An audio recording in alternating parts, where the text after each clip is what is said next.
Hello, and welcome to another episode of Scavenger Life. This is episode number 191 at scavengerlife.com.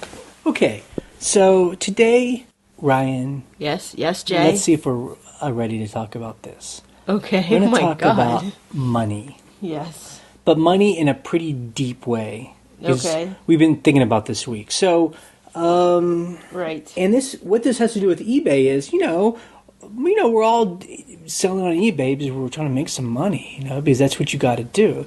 But once you start actually selling on eBay and making it's money, now the question is, what do you do with that money? So, we talked that we spent the past 3 years and we bought an old farmhouse. We spent a lot of money fixing it up in time. We weren't talking about on the podcast for quite a while, but we were having like a lot of sleepless nights because, having to pay these bills to get this place running up and running. We were fighting with each other. There was stress. And this is not like 6 months of, this is 3 years. And this isn't like every day, but there'd be moments where like, oh my God, now we have to put a roof on this place, or like, right. Oh, we didn't have to put a new roof on the rental, but yeah, like we had to like redo the electric, or like there's a leak, and so those are the things we were dealing with. But we were using money that we were making on eBay, and we were putting it into that business. And we had a plan, and we just did it day by day. Yeah. I mean, I was always, and I'm not just saying this with it's rosy colored, it's glasses, but rosy colored. Is that how it's said? Rose colored, yeah. I thought that was really cute. Rosy, yeah. But I honestly was always pretty confident because we had a vision for what it's wanted. Right. I mean, I felt confident that we knew the kind of house it's wanted, and we knew the kind of people that would rent to there. Yeah. And so I always kind of knew, like, as long as we could pay to get things fixed, like, the end of the day, it would be okay. And now we're at the end of the day, and we're renting like crazy. Yeah. And it's great. I'm like, right now, I am like so exhausted that I'm like, I really want to take a nap. Because we've been doing so much, like cleaning. I mean, prep work for, doing that business.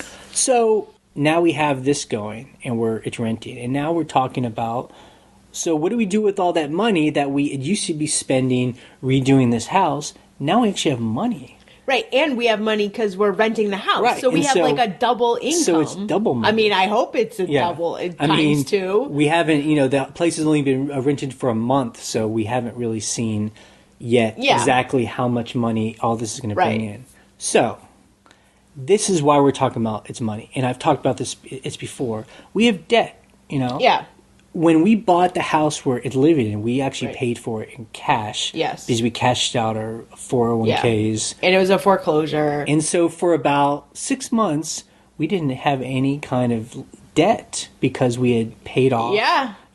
We bought the house. Down the car. Yeah. But then we actually took money out to buy the other house. A rental. So now we have a mortgage. Right. So, and then we bought 3 acres of land around as well, us, and we took some loans out for that. So we have this debt, and so I've been like, I would love to pay this off. Yeah. And so my crazy dream was I'd love to pay all that debt off in 5 years. Right, which to me was like, that is a crazy dream. I don't know how that's possible. And it was a crazy dream too, and it would actually kind of make me. Sometimes I'd wake up in the middle of the night and just think about that it's money we owe. I'm like, oh my God, we gotta pay this off for 20 years. It's like every month it's like you're just it feels never ending, Yeah. And and plus it's like it's exciting to buy things with that it's money, like that property. But then you're like, but I want to buy other things. Yeah, like, but now I have debt, but I want to. I don't want to be 68 years old by the time it's paid off. So what I did was, what I tell other people to do is do the numbers. Yes. And so I'm going to link to this calculator. There's lots of them online. I found a calculator. It's like a debt calculator. Yeah, right? it's like a debt calculator for people that want to see how quickly they could pay off a debt. So if we paid extra every month, how quickly would that go down? Yeah. And I figured out how much we would have to pay every month to pay off all of our debt. Right.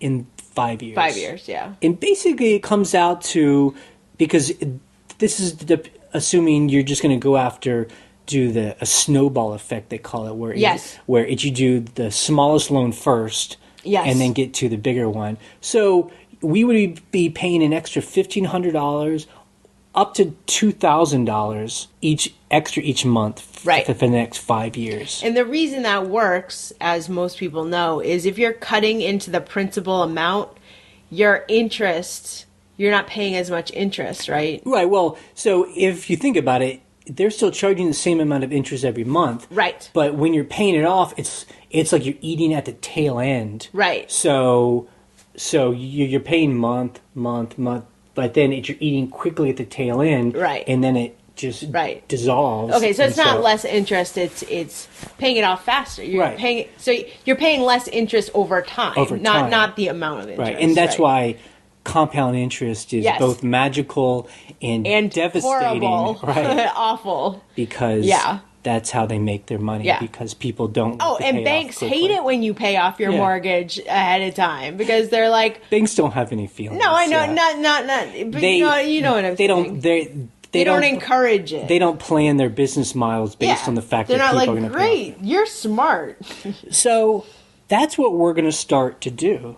Is Yeah. that starting next month, we're going to try and do that. Is we're going to assume that this extra $1,500 to $2,000, depending on which loan we're paying off, we're going to just assume that that's a bill.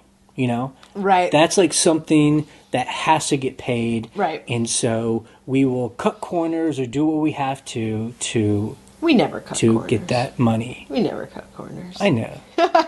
I know what you mean, though. I mean, that is it You know. is important. Right. You make it important. Right. And that's kind of what we were doing when we were working on the other house, is that, some month we would be having to pay $2,000, $3,000, sometimes even $4,000. Yeah, to get some stuff kind of done. work done. Yeah, it was big chunks of change. And so we're going to do that. And so that's kind of our, and that's a luxury. And again, I want to be very clear.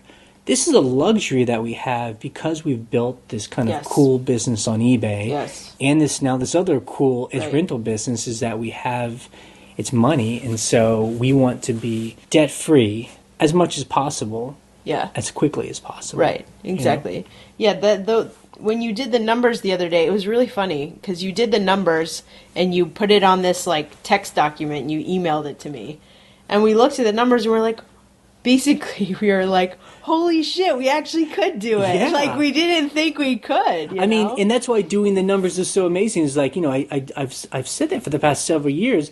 I've been very nervous about the fact that we took on debt Yes. that we didn't, a lot of debt. that we weren't, that we weren't psyched to do, but Right. it was the only way to buy the other business. Actually, I don't want to say a lot of debt. It's a normal amount of debt. It's how much most people have, you Right. know. It's not like $500,000. And I say, yeah, how much? see how much it is. It's $180,000. 180, yeah. And so, yeah, I mean, most people are like, it's a house. Yeah. what's the big deal? It's a lot of money to us. Yeah. To me, it's a lot of. And so when I did its numbers, like that's the beauty of it, is that it puts it in concrete terms what you have Yeah. to do. I mean, I'm not psyched about paying an extra $1,500. So that's paying our mortgage like we always do. Right. But then you're paying that extra payment, and that's what we have Yeah, to do. And, yeah. and then that's it. And then you're like, oh, so that's cool. We can do that. Yeah, exactly. I've talked about this guy before. He's a blogger. It's Mr. Money Mustache. and he's a part of a whole subculture of blogs about early retirement, Right. or extreme retirement. Extreme retirement.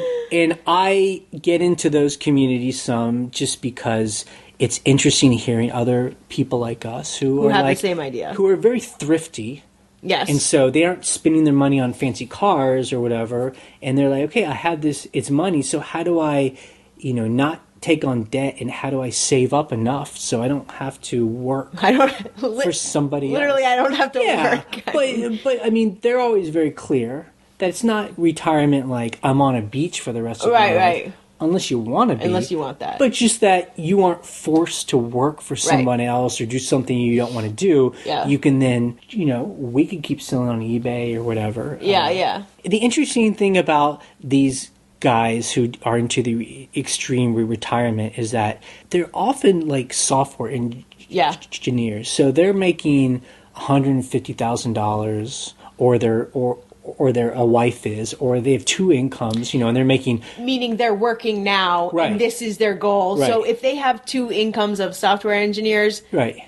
it's a lot of money every year. And they're making, $150,000, $200,000, and that's not us, No. And so sometimes the blogs, I'm like, okay, that sounds good, but you're starting from a big chunk, yeah. But that's okay. I mean, and so their idea is if you live off of, $25,000, $30,000 if you're super thrifty a year, and if you can save 75% of your income, then you can get out of debt. And the goal is that you save up $625,000. That's the magic number everyone talks about. I thought it was more than that. I thought it was 800. No, well, it's $625,000. And then if you put that into an index fund that makes 4%, which is a pretty standard rate of its return on an index fund, you're generating $25,000 a year in income off the interest. Yep. And that's what a lot of these guys are doing.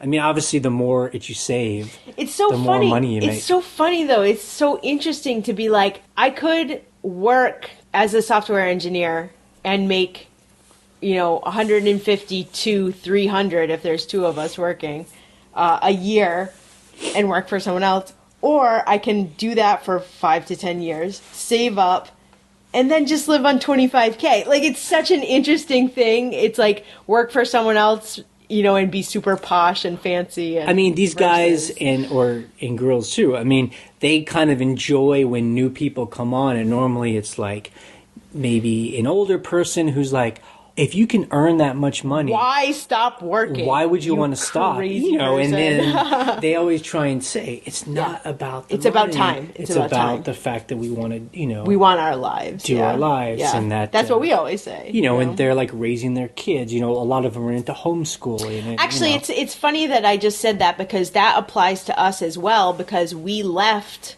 San Francisco as like high tech, whatever, and we were like, we don't want to do. I love doing that kind of work, but I love my time. I love my freedom. I guess when I read these things, they're all coming from a different perspective in the sense, again, is like they're making pretty high income jobs. Yeah. Although they always stress that you don't have to be, you can still do this without it making it super high income. It just takes a longer. Yeah. And then it's like they work in a city. They make this. It's money, and then they buy the place in the country and whatever. Blah blah blah. Yeah. For us, we're kind of doing it backwards. Where we're like quitting our jobs first. Let's quit our jobs. Then we move to a rural community. Yeah. Where living is cheap. And then we figure out how to make money. It's like we did do it backwards. And I think that's for those of you who are listening to this podcast. I mean, that's. I think why eBay is so important because, people have to live in cities to earn a living for the most part. Good incomes. But eBay has allowed us to make a pretty decent income. Right. Without having to live in a city. Yeah, exactly. And maybe for us, instead of us saving up, because I can't imagine ever saving up $625,000, but, seriously, who knows? We're kind of like, we're still taking our profits and we're, instead of having cash that we amass that will make interest, we're just investing in things like real estate. Yeah. Just because for us, we feel more comfortable investing in things that are close to us. Yeah. Like I could step on or I can put my hands on or, I have more control over. Yeah. But ultimately it's the same kind of thing where, we're trying to use our money in a smart way. Like, or maybe we are going to be selling old shoes on the internet forever. Right. But we can take the money while we're willing to work this hard. Yeah. And I say quote unquote hard because we have a pretty good life. Work so hard. No, work consistently, I guess. And so I guess part of that if there are like if there's a stool with 3 legs, it's one of them is having to pay off debt. Right. And so that's kind of the one we're at right now. Yeah. Is that we have to get that, Yeah. We feel we have to get that figured out. I mean, some And people are so- like, I don't care. So anyway, we're starting off the podcast like, that was our big idea. It's this week. Yeah. Is we have debt and we can pay it off. And this is how we do it. Yeah, and what's hilarious is at the same time having that conversation this week, we're having this conversation about how we're gonna do the next house. We're gonna talk about that a little bit later. I mean, that's later, but that's another idea. But it's funny that like that's how our minds work. Yeah. Is like constantly like, what's next? What's next? What's next? But that's the thing.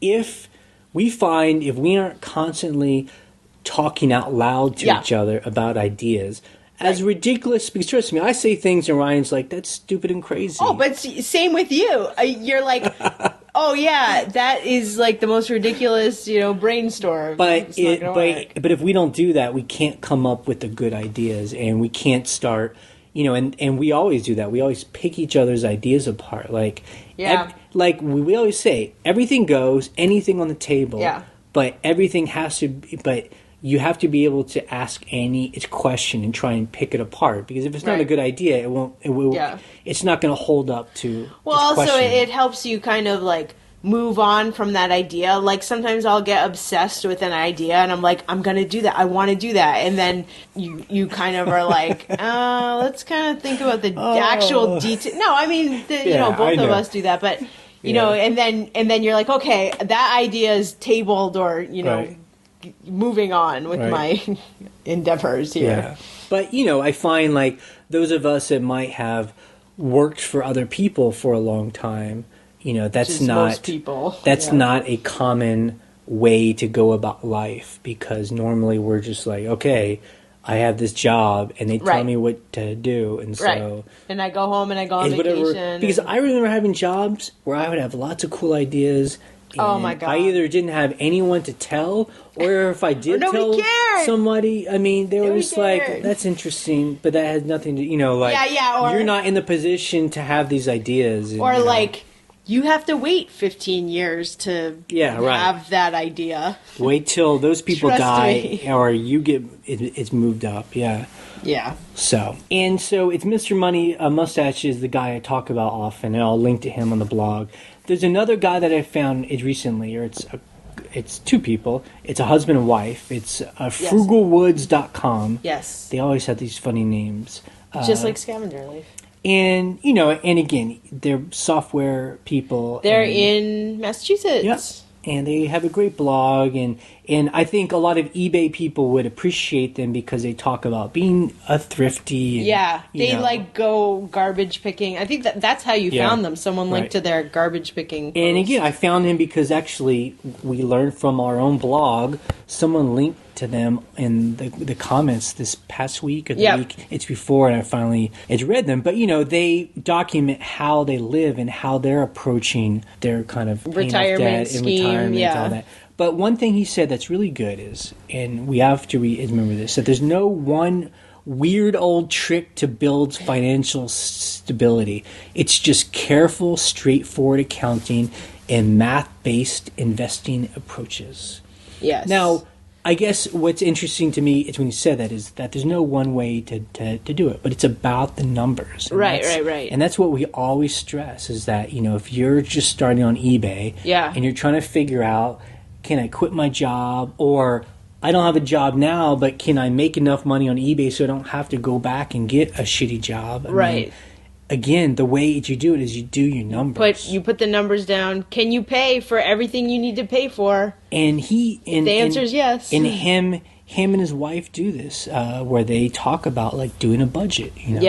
Like, how much money do I need? And then once you look at the budget and really look about what you're really spending, because they talk about that, they were like, we didn't know we spent so much on food, but if we do, we could bring that down. Right. Let's not go out as much or whatever. Because if you can cut down on your spending, then you don't have to work as much. You don't have to work as much. I mean, it's very simple. It makes things ratio. much easier. Yeah.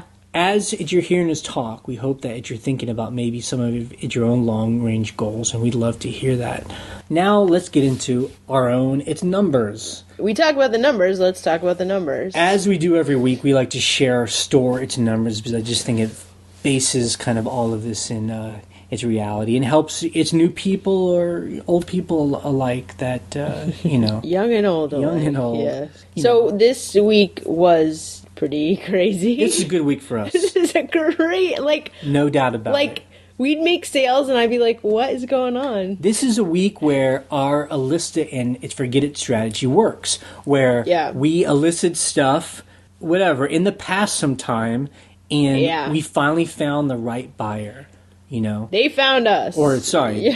They found us. Right. So we sold 39 items. We made $3,150. Yeah. So that's an average price of $80. Oh yeah, I love that average price. But really, we're going to break this down when we talk about the things we sold. We just happen to have a lot of high dollar sales this week. I mean, it's one of those things where you're just like, another high dollar sale. What's going on? So let's talk about. Can we talk about our highest dollar sale? Let's just jump right. Let's just jump into that one because I know people do look at our store. Cool. And they probably. I think my mom texted me right after it sold. She must have been staring at our store like, oh my God. Okay, so we talked about this before, the Mickey Mouse watch that we found at a thrift store. It was in it's a glass case. The glass case, right. I bought it for $5. It was $5. Because it didn't work. Yes.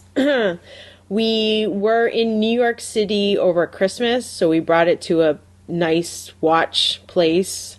And they fixed it and shipped it back to me for $135. So we were in for about $150. I think it was $150 total, yeah. And we had it listed for $950, and we got an offer of $800, and we took it. Yeah, so we sold. That sounds almost insane, doesn't it? So we made over $600 on this watch. I mean, that's huge. For us. It's really massive. Now I packed it. It's tiny. I packed the hell out of it.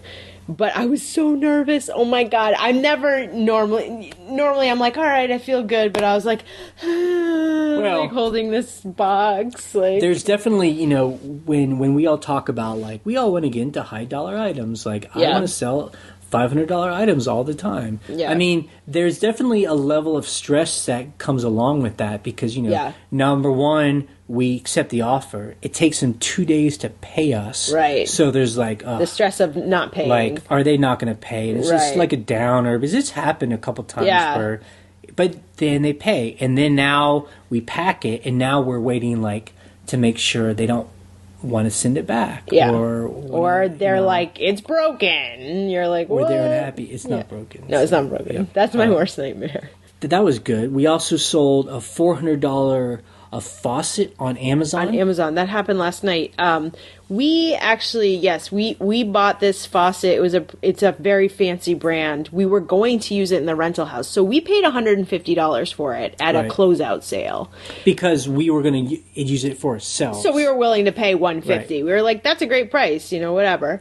Didn't end up using it, so we put it on Amazon. It was the cool thing is it was brand new in the box. We had never installed it or anything, so it sold on Amazon for $400. Yep. I was like, whoa, that's crazy. Yeah, because we do have a number of items that we listed on Amazon as a merchant fulfilled, and because it's new in box with a barcode. So and every once in a while, it's one of those things. It's few and far between. But when you make a $400 sale, you're like, cool, that's great. Although I do think it's interesting with Amazon is that something I didn't learn because I don't ship is that Amazon doesn't do calculated shipping. I think that's so weird. Now somebody correct me if I'm wrong, but this faucet is heavy. It's kind of a large box, whatever. And Amazon gave me $10 to ship it to California, which is across the country for me. So I'm like, that's kind of weird that I have to eat the shipping. When eBay has pretty much perfected the calculated shipping along with USPS. I mean, where come on. Where I put in my zip code, the buyer puts in their zip code, and then given the weight and dimensions, and so it just calculates how much it is. It's and the argument is this. Amazon just wants, first of all, everyone wants you to do free shipping. But we're not doing free shipping on merchant fulfilled. We're like, whatever.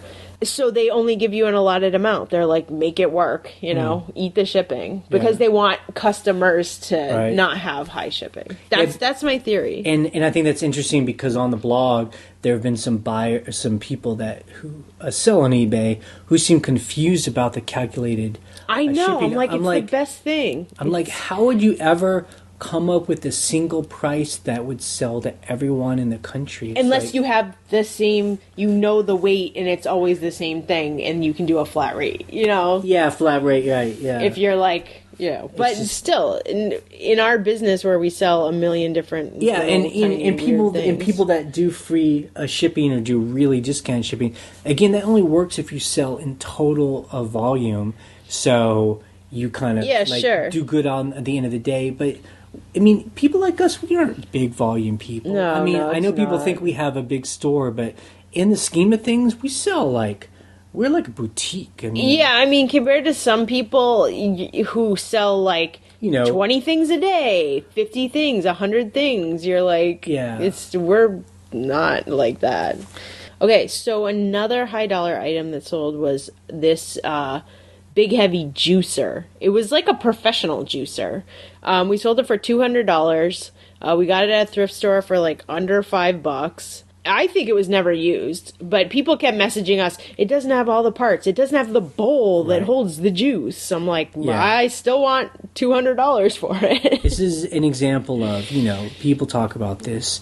You get it's messages from people, and they try and pick it apart, and they try and say how bad it is. And they want to give you a really low offer. We do not care about those people. Yeah. We ignore those people, and if they really annoy us, we simply block them because we don't want them to pay. Yeah. And then someone just bought it for the price we wanted. Yeah, it was really funny because this person wrote us a note, like I just said, and they're like, it's not worth that much, blah, blah, blah. And Jay was like, block them right now, quick, because I don't want them to give us an offer, or I don't want them to, whatever. So that was cool. I packed that this morning. It was heavy as hell. It was 20 pounds all by itself. So that made me tired. Another thing that we didn't sell, but we did get an offer on we have a commercial crepe maker. So we sold the panini maker. But we have a commercial crepe maker, pancake maker thing. So I have it up for $600, and we got a $200 offer, which, okay, that's a good offer. We were in a parking lot, and I was like, shouldn't we just take this? we paid $35 for it, but I have to pack it. Yeah. It's one of those things where you're like, I really want $300, $400 for it. So we countered and then didn't hear anything from them. But I think also that happens when it's slow or when it's good. It's been such a good week. Yeah. We have more confidence to be like, I'll wait. Yeah. But exactly. it's maybe on another week we might have done that. So that's why, when people talk about getting a low offer, I don't blame people for doing it because sometimes it works, I'll totally take it. I was taking offers on fabric this morning. Actually, it was someone who listens to the podcast. I don't know who they are, but they were just like, will you take this much? Will you take this much? And I was like, yep, I want to sell it. Oh, wow. So. And then we sold, and these are more like all of our high dollar items. So we sold quite a few. We sold one of those Quimper potteries. You should know how to... Compare or something like that. But anyway, so I sold a piece of that pottery for $105. But the funny I had it up for $300. Yeah, we had it for $300. I was really aiming high. I was being real. So snobby. It was one of those examples where that was one of the first things we sold in the week. So we were really hungry for a sale. Yeah, I was and we were $100. We already had made our money back on that whole box. So it's pure profit. I was like, whatever. Let's just clock some profit. I was excited to sell, clock in some profit. Yeah, exactly. So that started off the week right. Thank God. So, that's kind of how our week was. We made a lot of money because we had a lot of higher dollar sales, things over $100, and so that really made our week go well for us. And again, like we always say, the only way that works is you have to list stuff for high and not made up prices, but you need to be searching for better quality inventory and be patient enough to put those items up there. Because some of those items up we've had for a while. Yeah. But we knew that they were worth that much. Right. So. And you got to be willing to, take an offer or a counter or whatever. And I think when you do the elicit and it's forget it a method, this is how it works. You'll have these incredible weeks. And then other weeks are slow. And there's no way to guarantee which week you're going to have. Yeah. But you're going to have it sometime. Yeah. Because all the ingredients are there. Yeah. What did we do this past week? What did we do? So it's this morning we went to the dump. I like how that's the first thing on your list. Because you know why? I'm still kind of coming off of a high. Yeah. A scavenger high. Because this happened this morning. So because we have a rental, we find or we realize like we have a lot of trash because trash and recyclables. We go there, and people are there for a weekend and they have like 2 bags of garbage and then they have like a bag of beer cans and beer bottles and stuff like that. So we're like, all right, we got to do a trash run every week now. Because, we live in the country and if they don't pick up our trash, we take it to a big hole in the ground. Yeah. And so we're doing it's recycling and I'm opening up the paper where all the paper is and I just see a stack of cardboard boxes. Now, these cardboard boxes. Wait a second. Let me just explain because, cardboard boxes can be junky and trashed and whatever. You saw a stack of like brand new cardboard boxes, and now all the shipping nerds are totally going to get this. They were 16 by 16 by 26. That is an awesome box. I mean, they basically were like the ones that you buy in Walmart. At Walmart, which are 18 by 18 by 24. But, that same quality, it's like they had been used one time, broken down very neatly. Not even broken down, just just folded flat, right. And so we were just going to go because we were in the truck and they're giving out free mulch. We really wanted to get mulch, but... so we were going to get that, but I was like... We either get mulch or we get these boxes around. I was like, let's get the boxes.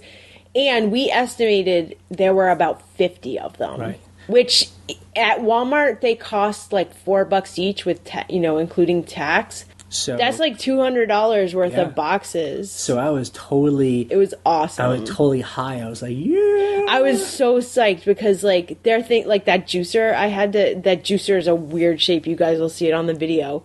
And that would have been the perfect box for it. I had one, but that we also got from the dump. But and it's too bad because it's when I get it like that, I'm like, what else can we get? And so I was throwing away some of the garbage and where the garbage place goes, and the guy that works there is there, and there were these plastic bins, like Rubbermaid bins that we use all the time. I was like, can I grab those? He's like, nope. It's against the rules. And I was like, oh my God. And they just threw them in just like this dumpster. And I was like, and there was all this other cool stuff. And I'm just like, oh, it's so sad. Yeah, it's really sucks when they have rules like that. Actually, you're not supposed to take those boxes that we got. You're not allowed to take those. I know. But you're like, it's like they're just cardboard boxes. I mean, it's the same rules of like why grocery stores don't want you to take their food out of their trash. It's just like safety issues. But I think some communities do this. It would seem like it'd be so much more efficient or better if all the trash got put into like a warehouse and it went down like a line and people could take out stuff that is useful. Well, what we used to have at the dump where I grew up, in the town I grew up, they had a section, and a lot of dumps have this. I've heard this from other scavengers.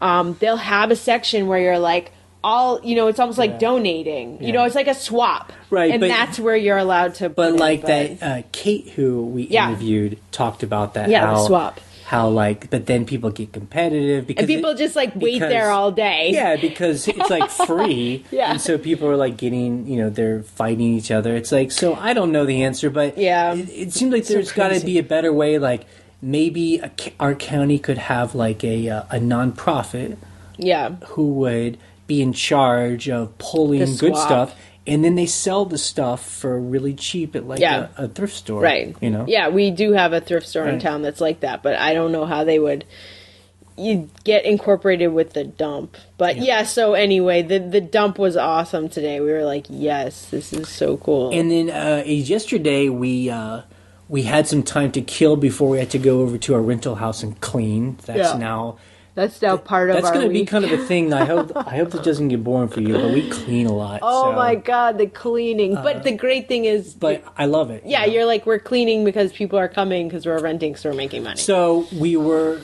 as we would always do, is we work scavenging into our day. So we go scavenging for a couple hours. Before, yeah. And we spent $150 and had a carload of stuff. And we realized we had to drive back home and dump all this stuff off because we were going to be picking up laundry and stuff. So it was just, it was so funny. It was like, we had all this stuff in the car, and I was like, we have to go back home because we got to take this stuff out. And we got some good stuff, Yeah, what's really funny is I've been selling a lot of luggage and duffel bags and stuff, and we've been finding a lot of that stuff too. So we keep buying it because it sells like crazy. I find like I'm sure this works for other people too. Is like we'll sell something like a piece of luggage, and then suddenly that's all I want to buy. I'm like, I'm just going to keep buying that. We sold so much luggage this week. In the video, it's ridiculous. I'm like, here's another duffel bag. Right. Like, it's just... Right. But so we were looking for those So things. it's good that stuff is selling a lot, but sometimes I find, like, one thing sells, and then, like, I get a lot of it, and then we don't sell any more of it for a while. I will say that I did have to list a bunch of luggage and tote bags and things like that this week because it had not been listed. So I wonder if that kind of spurred things. Sparked it. Yeah. Something we did this week is we put make offer on all items over $50. Yes, and it sounds kind of silly because it seems like that should have already been the case, but I think I was like, at some point, like, overly confident. Not overly confident, but just, like, wanting that price on things. I think it was someone on the blog, like, a year ago said something that made sense. It's like, if you list something for $100, why would you want to put make offer on it right away? Yeah. Why not just see if you can make $100 on it? So I think that's kind of what we've been doing, is that we don't put make offer on most things right away. Yeah. We put the price we think we want and strong. And then just a day like it last week happened where we're just like, let's see if we can't just shake move things some up. things. So we just bulk edit and just change everything. I will say this. We have 3,800 items in our store. And when I bulk edited, anything that didn't have best offer that was over $50, there was only 300 items. 300 is a lot, but I thought it would be more. Right. So, and I got lots of offers on things that I didn't have make offer on before, so that's good. And so it's one of those things where it's ready to clean house a little bit. Yes. Just kind of like, we're ready now to take offers on anything and kind of it's move stuff. Out. But it's not a fire sale, and that's the it's different. Like, I'm not trying to like get rid of stuff. I'll still hold on to it. Yeah. We're just in the mood to like spring clean. Yeah, move some inventory. So this week we've been working in separate buildings, mostly because it's warm out. So the wood stove in the winter really keeps us in one building because we're just like stay as close to the wood stove as possible. But it is like today is a gorgeous, like, picture perfect spring day. And so I've been over in my office, and it's been kind of nice because I'm sure for both of us, because I will say this, because we're not like interrupting each other with like, let's talk about this, let's talk about this. Like, we're in our separate, like, you're photographing and doing whatever on the computer, and I'm like over there on the computer. And I listed like a crazy person this week. I listed a lot of stuff because I was like, I'm in my office, this is what I'm doing, nothing else is distracting me. I would have included that in the numbers, but you were very insistent on starting to talk about things we sold. So you listed 110 items. Yeah. Which is good. Jesus Christ. But yeah, I mean, so that's, and again, I think when you work with a partner, at least it's true, it's for us, like we go through cycles and stages, and we always kind of change things up in a natural way, and it's just one day this week you walked over to at your office and then I didn't see you all day. Yeah, And it was like, okay, I was like, that's how we're doing it I'm this just week. doing that. And it was great, because I could play the radio I wanted to play. Yeah. You play your radio. I was taking pictures all week. And I just think sometimes, and actually... I see you at kind of like lunchtime. I think what's funny too is, I mean, we're technology nerds, but like, we'll talk on chat like all day. Yeah. Like we're on, Gmail chat all day, but it's much more efficient. It's much more efficient, especially when you're like, another thing, just randomly, we had to talk about some video jobs. We had to do some coordinating with video jobs. And it's so much easier to coordinate that through email sometimes, or not email, but chat, that it's just like, it's more efficient. Should we do this? Yes, no. Like not like, let's have a long conversation about it. And speaking of, like, that's the other luxury that eBay has given us, and now having a rental income is that, we still do these, it's video jobs that we do throughout the year. And we had one come up, and we kind of went down the path. It's with these clients, and we talked to them, and we find out the details. And it started to get really complicated, where I started getting that feeling in my stomach of just like... dread. Like, this is going to be like 2 months of like not a lot of fun. And I remember I talked to you, and I was like, I don't want to do this. Yeah. And you were like, okay, let's not do it. And then I sent an email, and I was like, we're not going to do this. And I just think for a lot of companies, they aren't used to that. They were like, we had 3. This is a small organization that we pretty much know everyone that works there.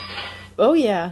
But what was so funny was a bunch of people were like, wait, how come you're not doing this? We had the really boss, funny. Or it's one of its bosses of this organization, email us afterwards and ask us why we took away our bid. And I just said, basically, I just said that we don't feel like we were the right fit for what they were looking for. Like they were asking for things that we didn't feel comfortable saying that we could do. Yeah. Because anyway, and so my point is, it feels great. It's like it's Saturday now, and I'm feeling like I don't have to worry about that. Like, we didn't sign a contract for that job. We don't have to expect it. I'm not worried about it. And the money. It's nice to make its money, but that's not what our lifestyle is about. Yeah, and we're still going to work. We're just going to work doing like eBay. Or cleaning a house. Yeah. And in this part of my life, that's what makes me happy. Yeah, no, I mean, like, I love cleaning the house. Yeah, I know. It was so funny when we were cleaning the house yesterday.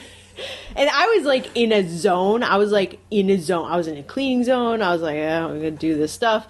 And you're like, I love the house. I'm like, okay, already. I'm trying to clean. Like that. I was definitely. It was cute. But I definitely had that feeling of just like, wow, we own this. This is it. People are paying us to come here. Yeah. And this is what I have to do is like wipe down the counters and like mop the floor. And like, I love this. Like, I want to be a janitor. Yeah, exactly. You're your own janitor. Yep. And then the other thing I did this week, or it was more me than it's Ryan. Which is ironic because you'll see what he's about to say. So, people have talked about this. Like, you can buy stuff online. Yeah. Not just auctions. Not just through eBay, but through online auctions, that there's like lots of sites houses. Where, and so there's a local auction close to us, and they now sometimes do these online auctions, and they had a makeup auction. It was makeup and perfume. Yeah. Which is so funny because that's like something that I like kind of specialize in.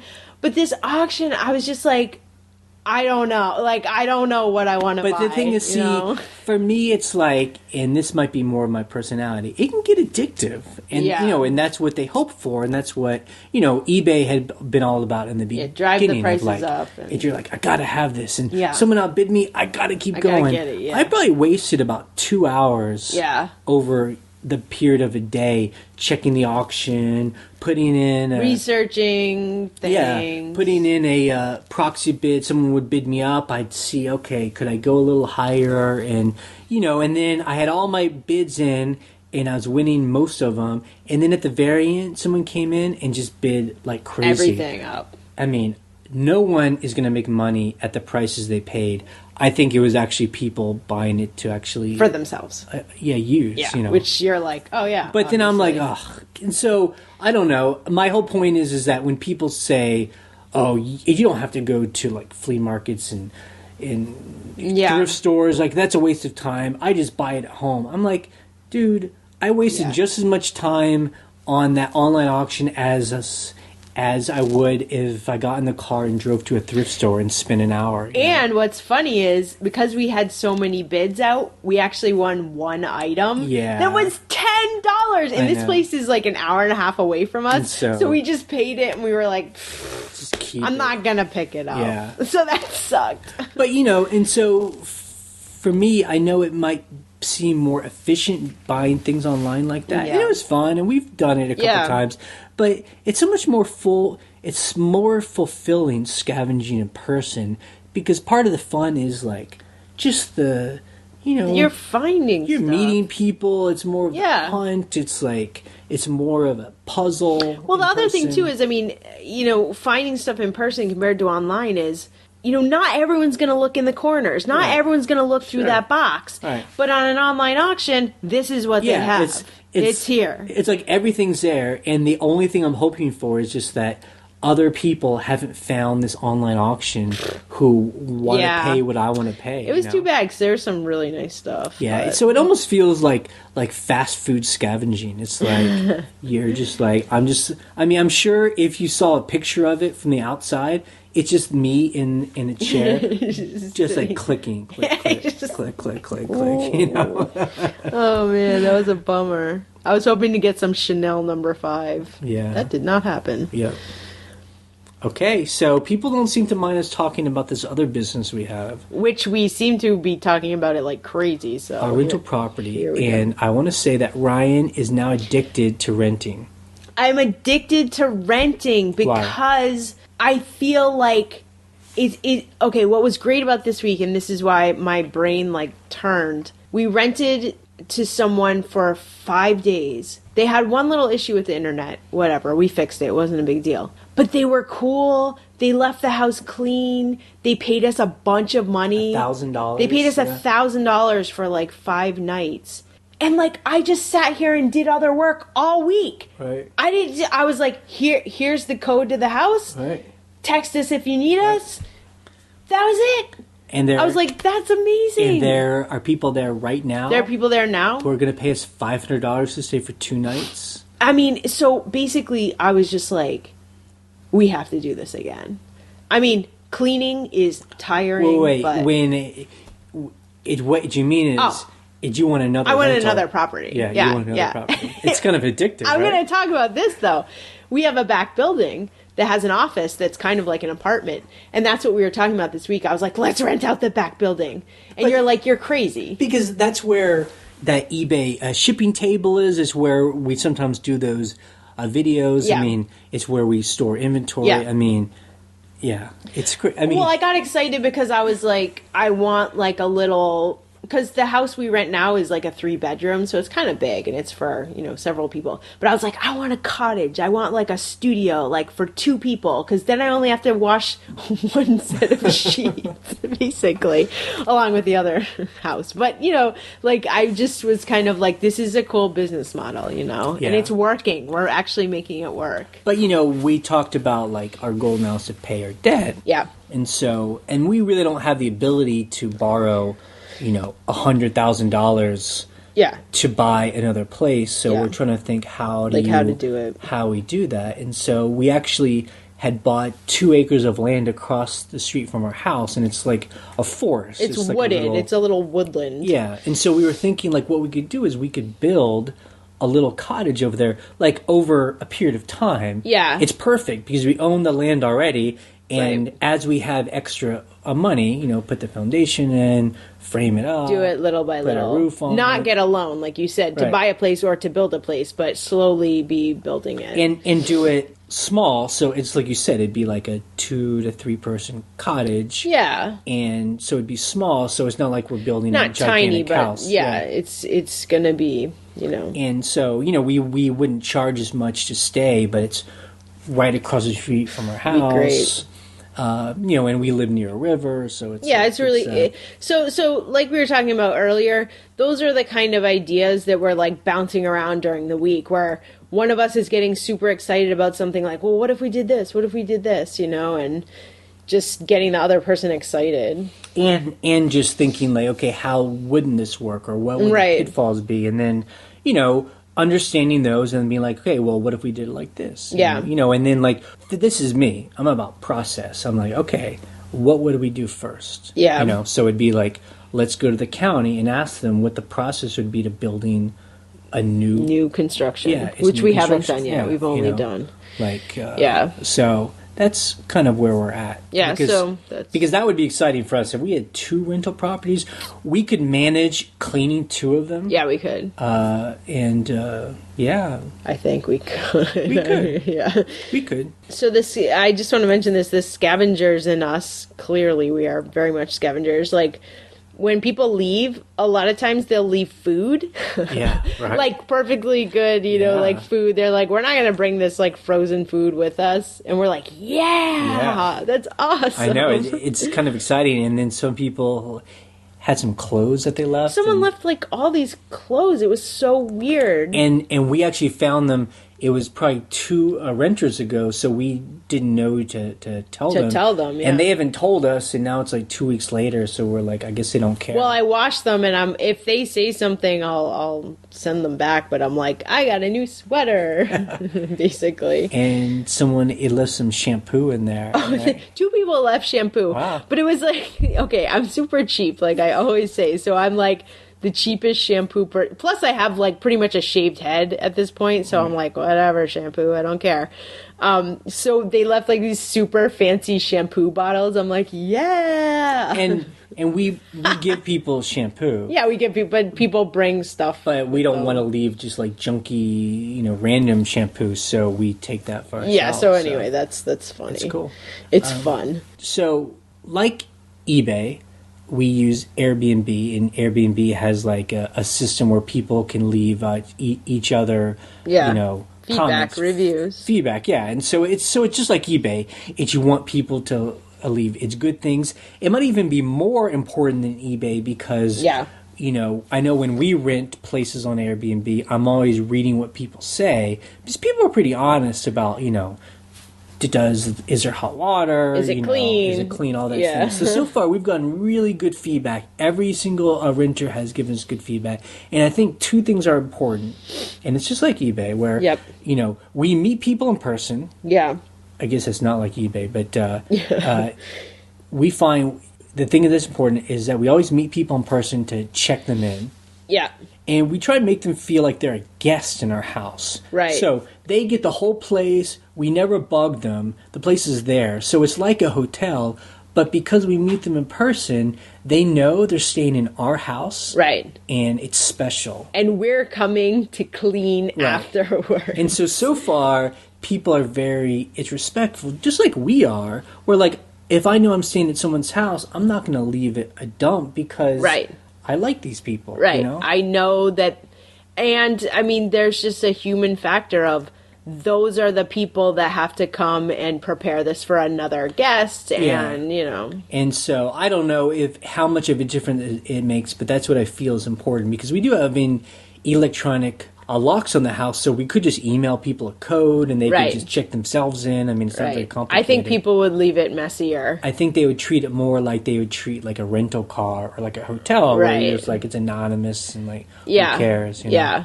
Okay, so let's get back to eBay. Oh God, customer issues. So customer issues this week. So we sold a really fancy Kohler sink, and Ryan packed it really well, like she always did.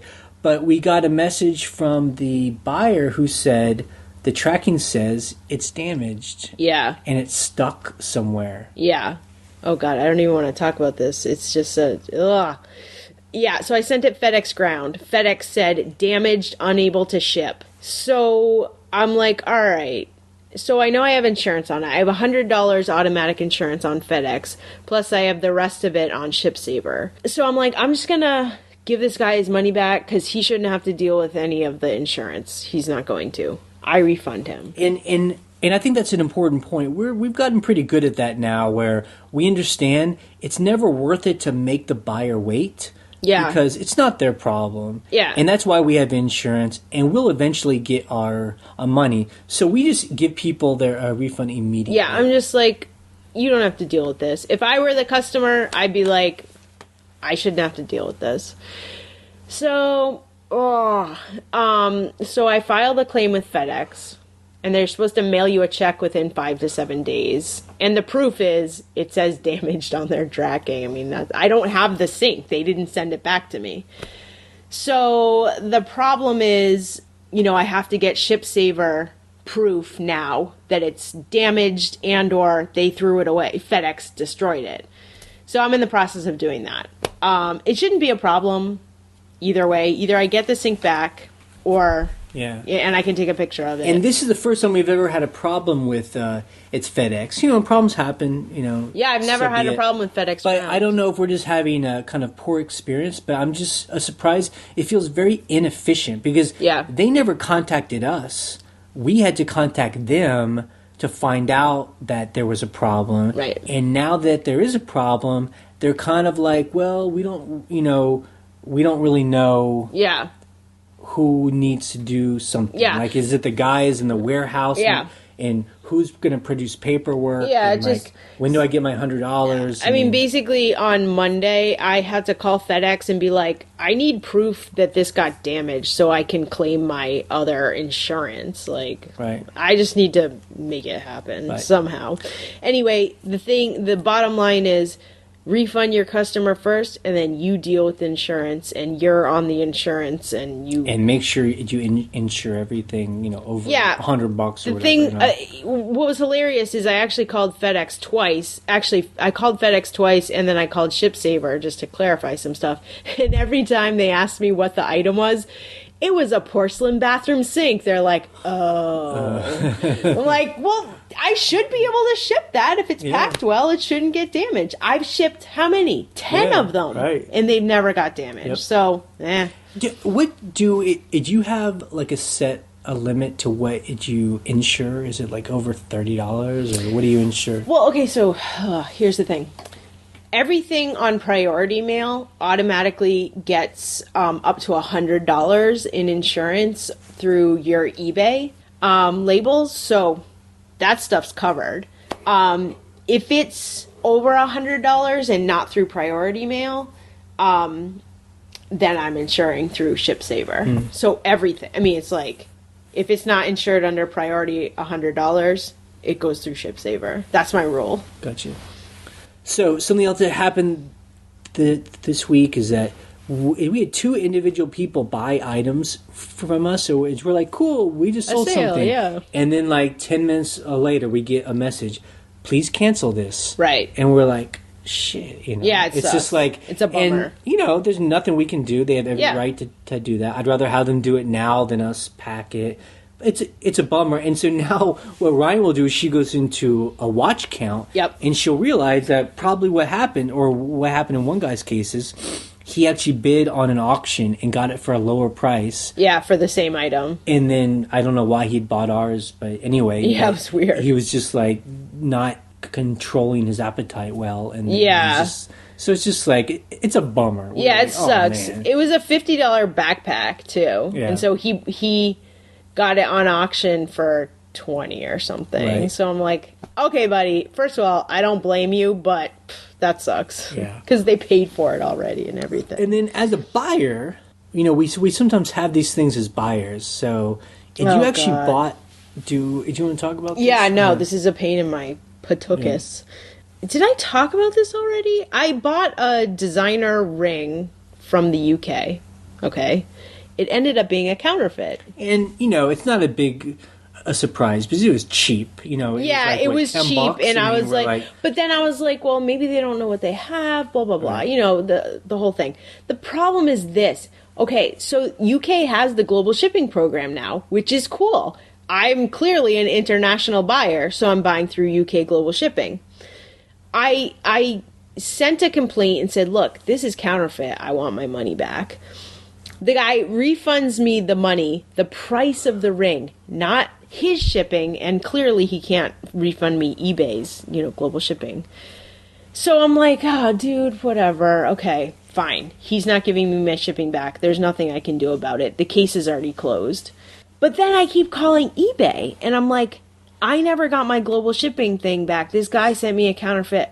But it's like, nobody can figure out who to call. They transfer me to the UK. The UK won't do it. Blah, blah, blah. So here's the deal. I finally call a third time. I get this really helpful rep. And she's like, I'm going to manually, make sure you get this money back. Great. And I was all excited, and I was like, good, someone finally took care of it.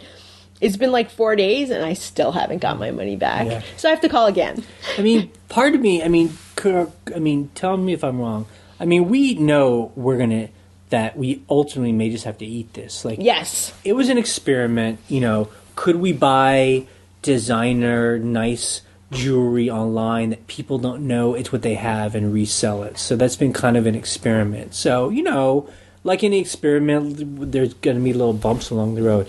This sounds to me more like you're just trying to see what you can get out of this, right? I think, yes, it's a couple things. It's I would love my shipping money back, but it's also kind of the experiment of what's the process here? You're someone clearly sent me something fake. It's not even a good fake. I'm like, ooh, it's bad.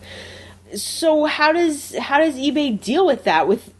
This is a global shipping program. It's weird. You're like, who owes me? Do you guys actually owe me money? I would think so. Right.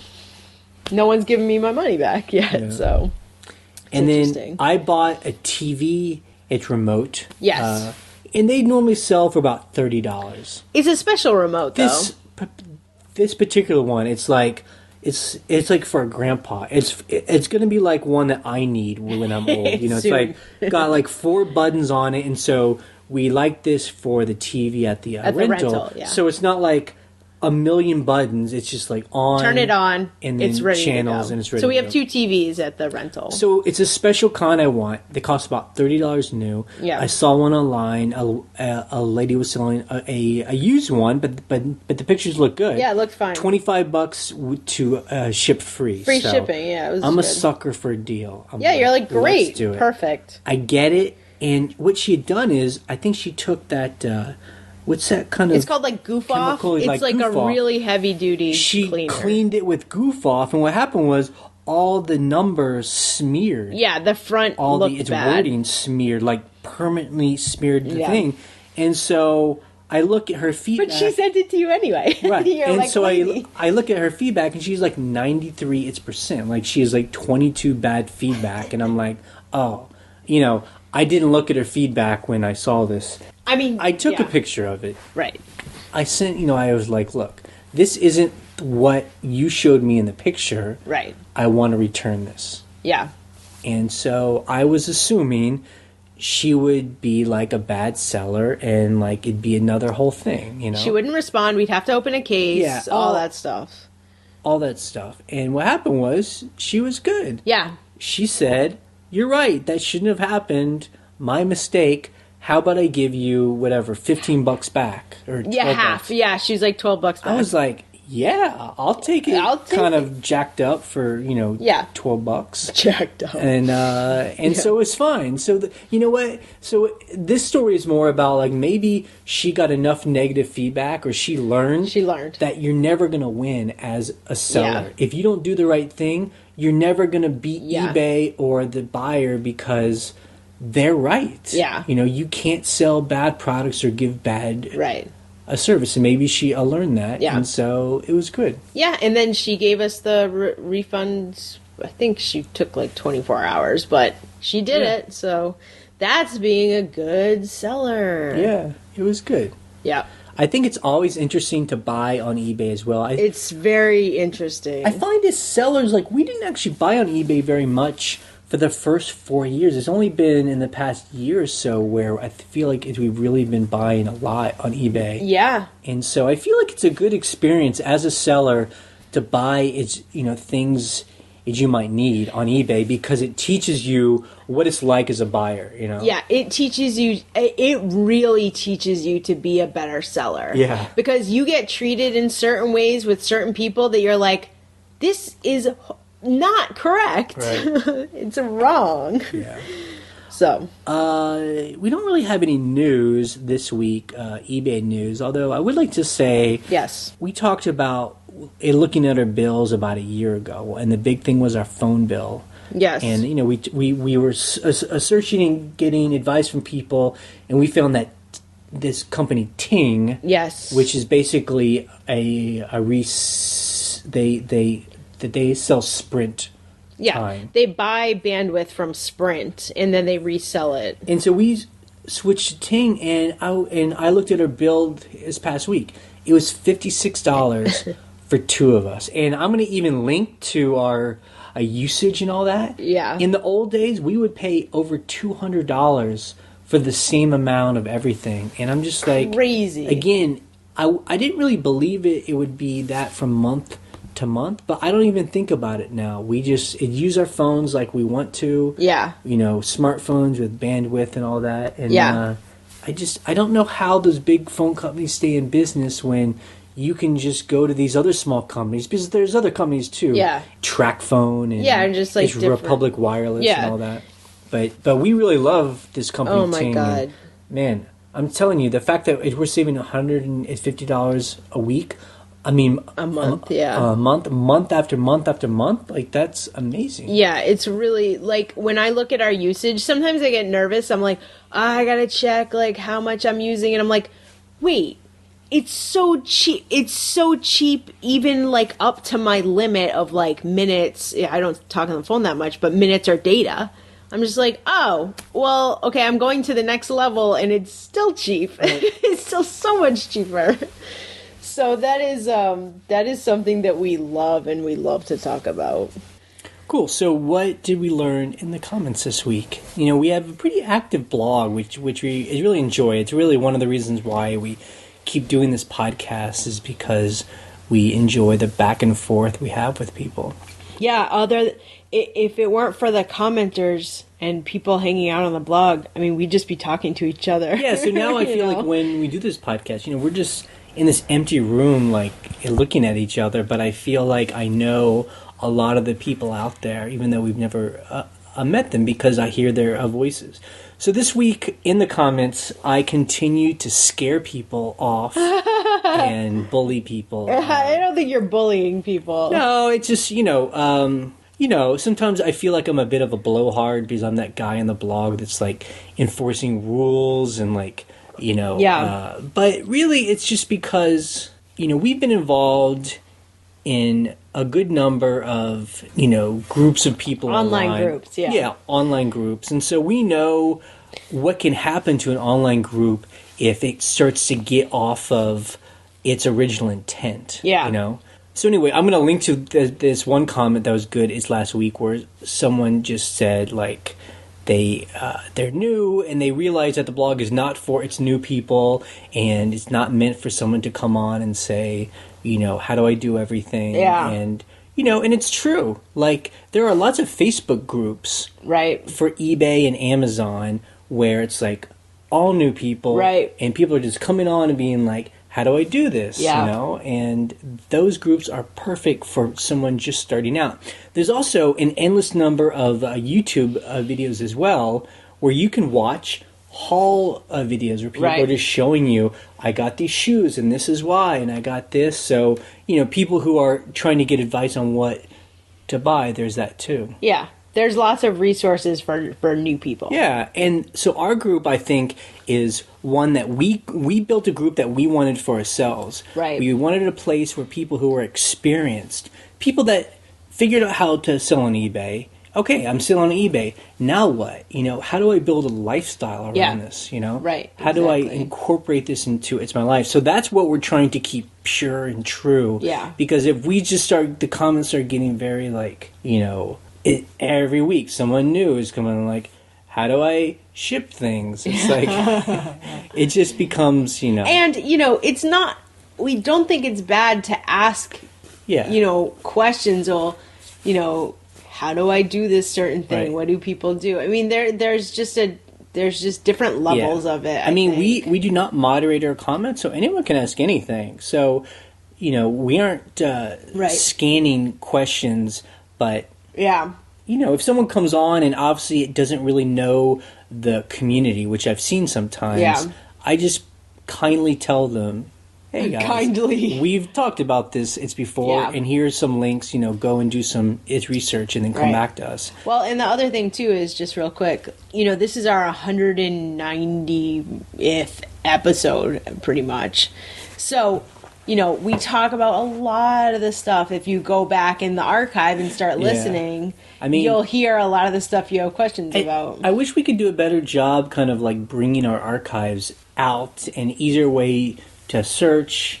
I guess if this was our full-time job to make a podcast, we could do that better. Yeah. We don't. It is time consuming. That's why I'm trying to, every week I do a throwback episode where I try and look for an episode in the past that I think might have some nuggets in it that people can pull out. Definitely.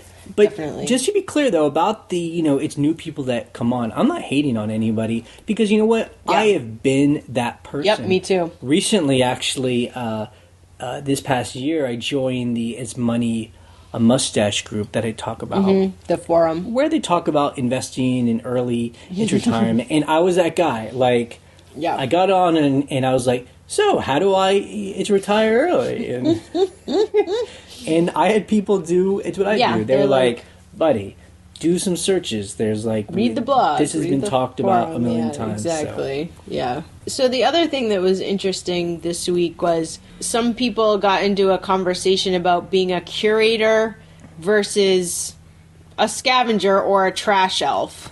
Yes, I like to call a trash elf. Trash elf. But you know what I mean? Like there's different, visualizations of who those two different people might be, Yeah, I mean, I definitely understand that some people call themselves curators. It definitely, in my mind, brings to the idea of Etsy. Yes. And it's like, it gets very precious and... Right. But it's not a bad term because I think that the word itself, what it is true because we are going out there and looking at a pile of junk and we're like, this specific item is going to be interesting to someone. Right. Like it's not a piece of gold. It's just a really interesting, like artistic piece that's going to go in. But the good thing is it's going to make me, it's cash like a piece of gold will, and that's what's important. And I think that's what some of the people are trying to say. Like ultimately, it doesn't have to be a fancy word. It's just like we're buying and selling stuff and we're making it's money. And that's why I ultimately just call myself a trash shelf because, we're going in the trash a lot of times, but also I'm like a little elf and it's like cool. Yeah, I think part of the whole scavenger and trash elf mentality is more about like taking the preciousness out of it and just being like, let's move this. Right. Let's get it to the right person and let's get it out. Well, I think like someone said, and I've been guilty of this before, especially in the early days, is that I would be a little bit embarrassed that I did this for a living. Like I was no longer pursuing a career that had like, where people were like, ooh, he's like this cool thing, you know. So you want to create words that's more than just like I buy and sell things on the internet. And so you're like, I find stuff in the trash and I put it on eBay. But I think that's why we call ourselves, scavengers. Scavengers, Like that's a good. We're embracing the fact that we're like. In Star Wars, those little guys with like hoods and the glowing eyes. Yes, they're scavengers. Yeah, they're what are scavengers. those called? Someone's got to be a Star Wars nerd out there who can remind us. They're the ones getting all the robots. That's right. Yeah, that's right. Jawas. That's it. Jawas. We're Jawas. Yeah. Okay, so someone else mentioned creating business policies. Now, this is not something that eBay like really advertises very much because it's not a new feature. But I actually had business policies turned on for one of my accounts, and it was a pain in the ass because it was like doing these weird shipping policy things, and it wouldn't let me just like determine what the shipping was without creating a whole new policy. Right. So I didn't like them. Yeah, I mean, we'll link to it on the blog of how to do this.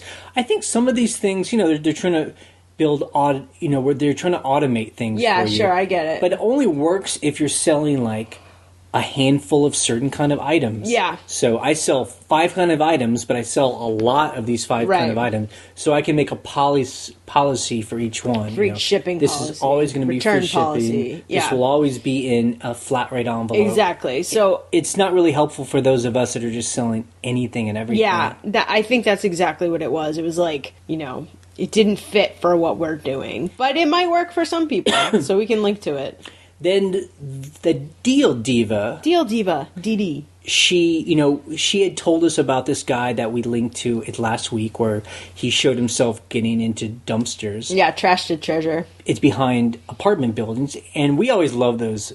They're just fun. Because I'm just like, it makes me be like, oh my God, there's all this stuff in the trash. Like, people are just throwing this trash out. He finds incredible stuff. That's how it made me feel when we went to the dump today, where I actually saw people throwing stuff into the trash, and I wanted to get it, and they wouldn't let me. But I'm just like, oh.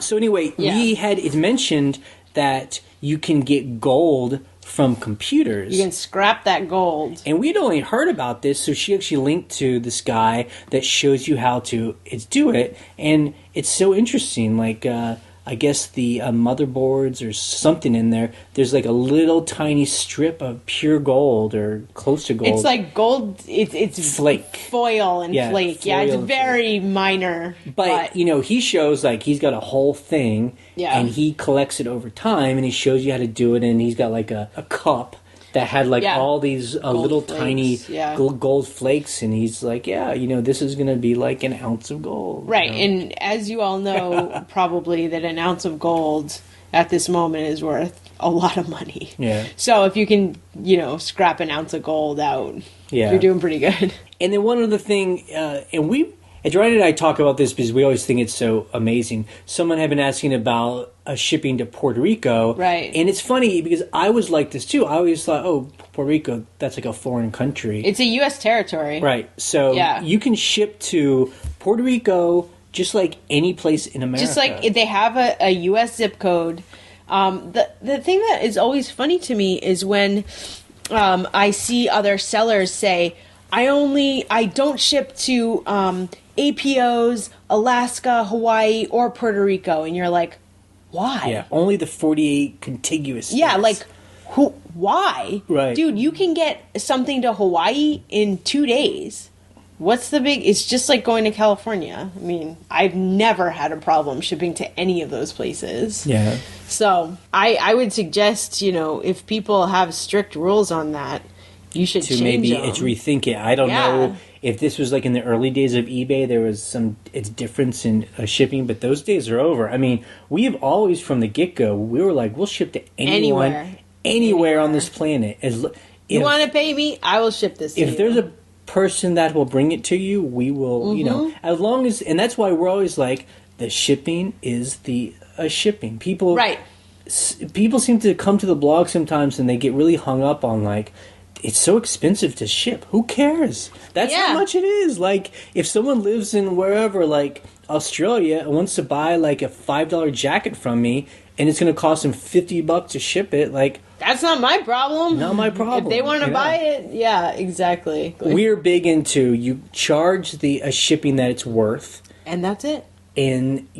But I'll ship it to you. Yeah, why not?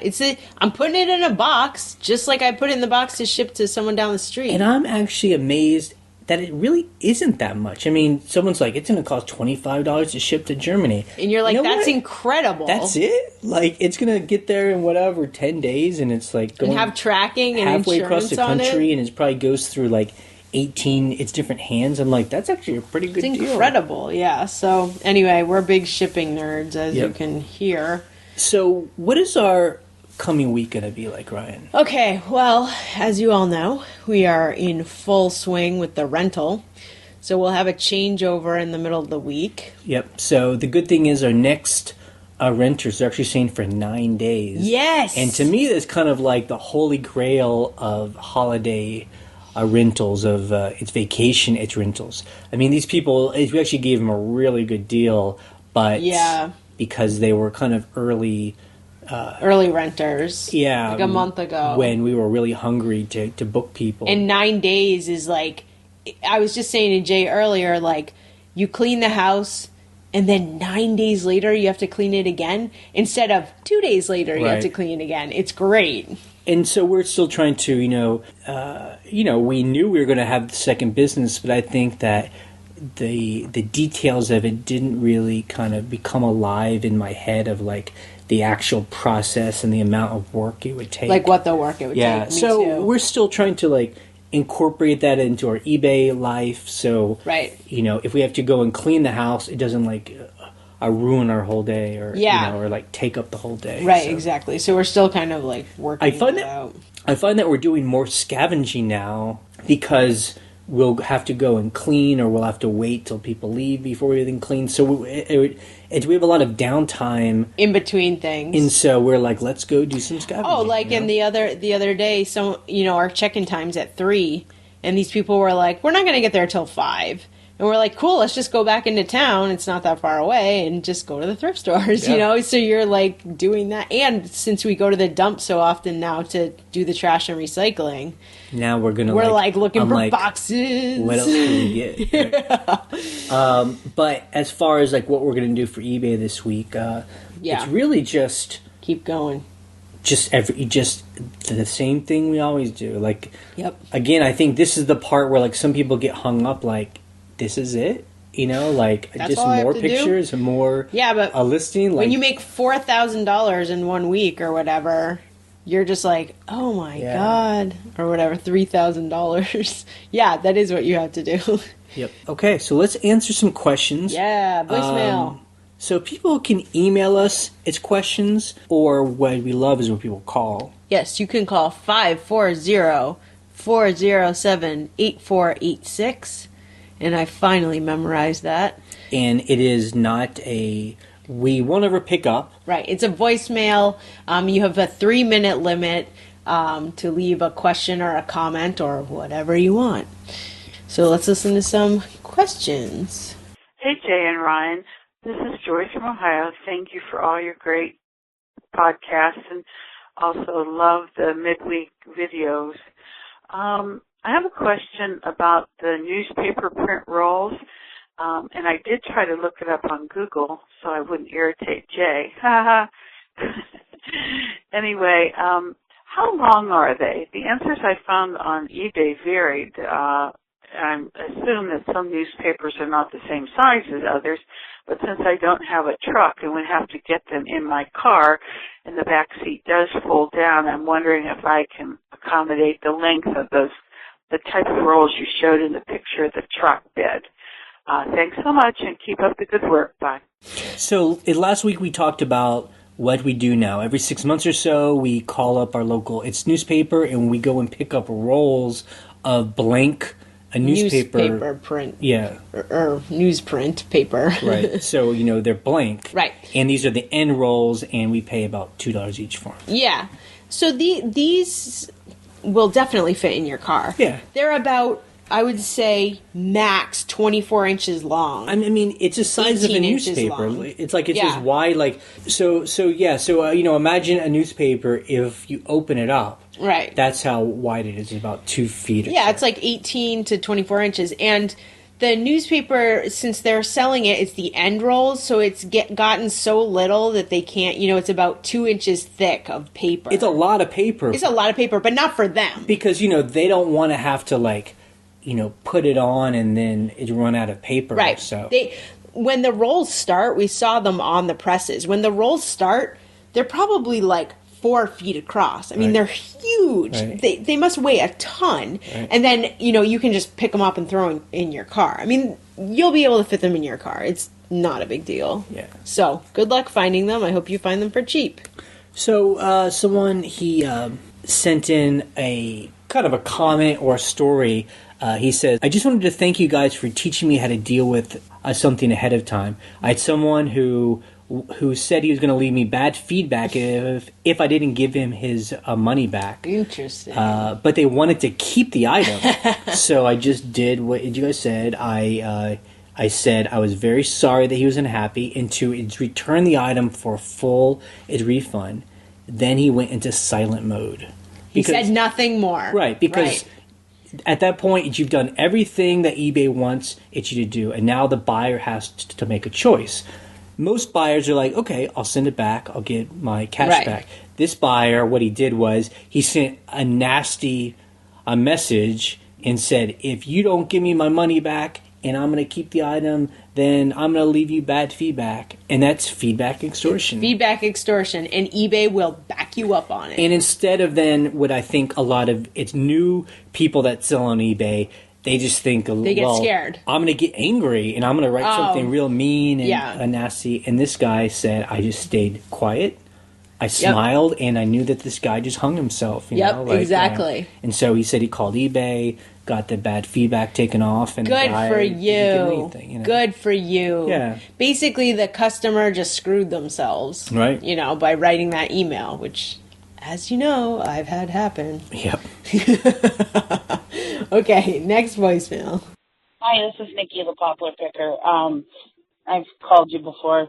I didn't have a question, but I had a comment to the woman who called this week about her husband isn't really into the whole scavenging thing, about people saying, you really who would buy that? Well, my husband, he was totally against all of this. Well, not against it, but just didn't understand it. And, I mean, taught me all the way. Who would want that? Nobody's going to buy that. Why would you buy that to sell, etc.?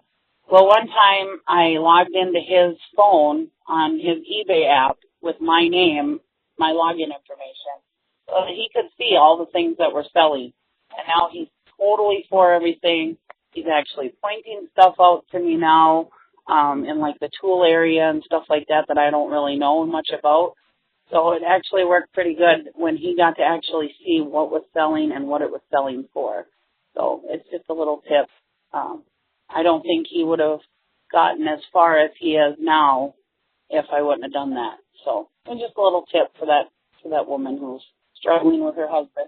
All right. Thank you for everything you do. I enjoy listening to you every week. Thanks. Bye. So look, I'm a guy, right? But man, forget these guys that are like that. Yeah, it's so weird to me. It's no offense to her husband, but it's like, I would just be like, you know what? It's my money.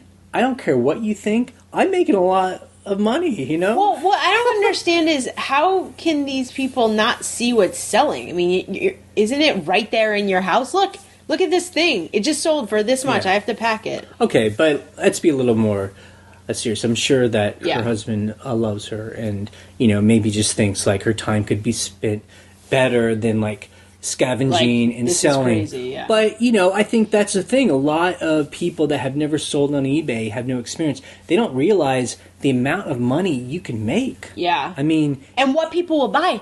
People never believe us that we sell shoes. Right. They're just like, what do you mean? People buy old shoes? I'm like, haven't you ever been to Goodwill? Those are all used. Like, what do you think this is? Right. And I don't know. People just... So I think she had a really good idea. Like, that's one way to do it. Is like, put the eBay account or the eBay app on the phone of the person who you're in love with but doesn't support you, and let them get the cha-ching sound. Cha-ching sounds. Because I'm telling you, that's like a Pavlov's dog thing where you're like, what? You're like, what? Your ears perk up and you're like, it's like, what's sold? How can we get more of that? Yeah, no, it's true. And actually, the cha-ching sound keeps you listening is what it is, you know?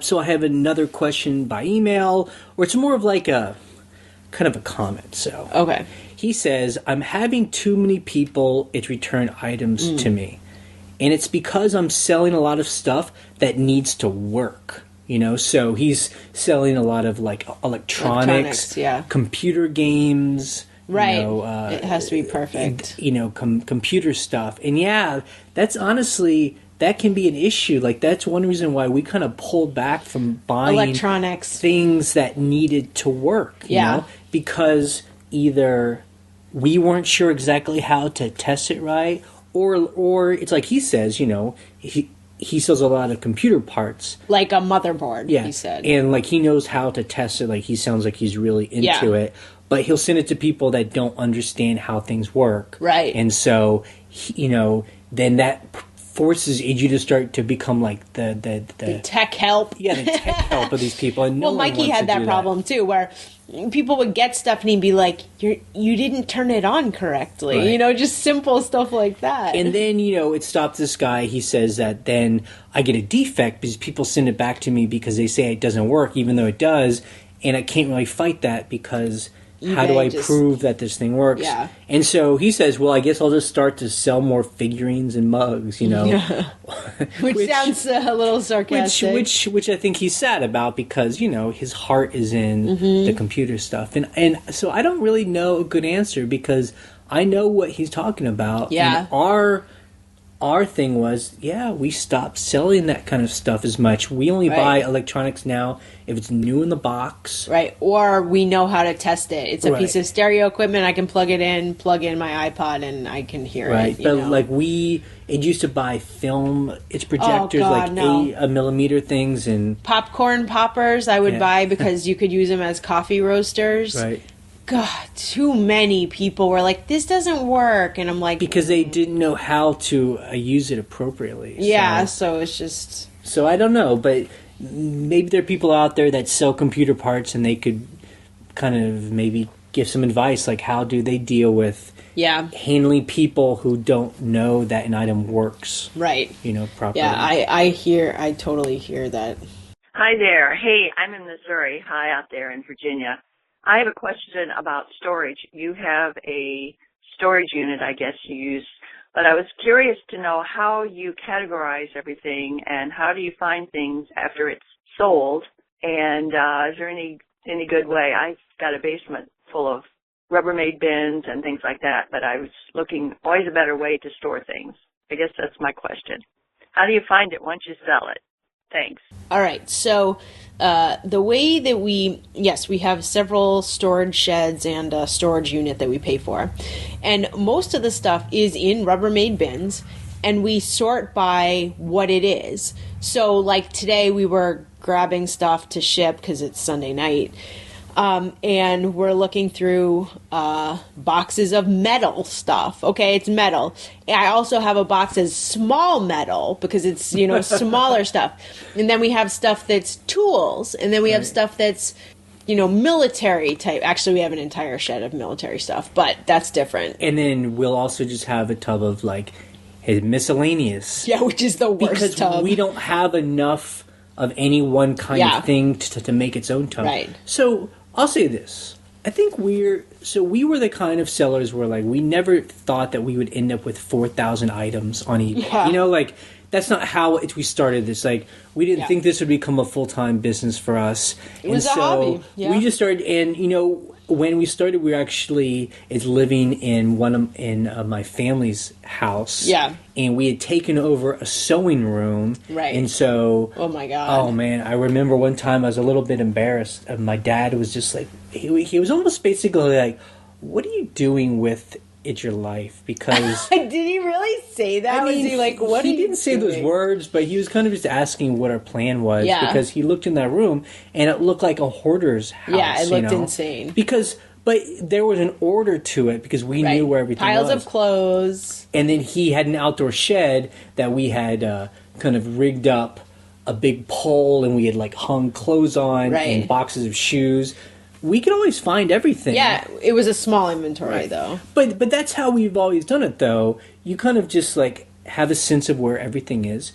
And you could probably never teach this to someone else, and that's the only reason why it'd be hard to hire anyone because a system is just our own thing. Right. And then just as our inventory grew, we just basically expanded the number of tubs we have, And once a tub or a bin starts to get crazy, we're noticing we have all these wallets, wallet after wallet after wallet. It needs its own little, bin. Like in the early days, we would start here's a tub of black men's shoes. Right. And then we're wait, we have 5 bins of black men's shoes. Okay, now we have black men's shoes with ties, and then we have black men's shoes that are slip-on. And black men's boots. Right. And so you just start slowly as you have more stuff. And that, to me, is like the human instinct, is like grouping things and finding a pattern. And also, like, when you're going to look for it, it's making sense then. Right. When you're like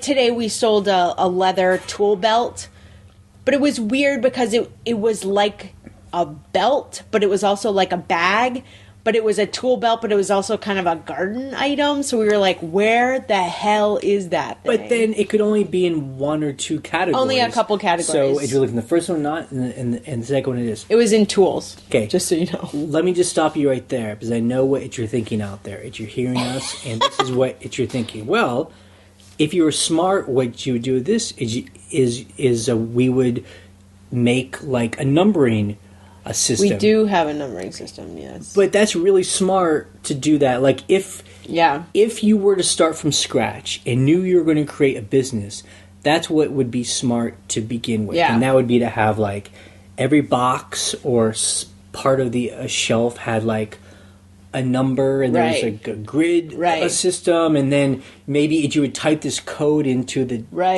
description of the item, and then you could go there. I mean, that's how like Amazon warehouse works, you know. At this point, we would have to go through and like redo all of our items, and it's not worth it for us. The good thing is we are organized where the maximum amount of time for one item in the worst case scenario would be like 5 minutes. Right. That's not that bad. Yeah. You know. But I think also we're just organized people in general. Like in our home is organized. So I don't know. I feel like some people ask these questions because maybe in their own life just they aren't organized, period. But that's just something else. But the numbering system we have is for mostly fabric and pants.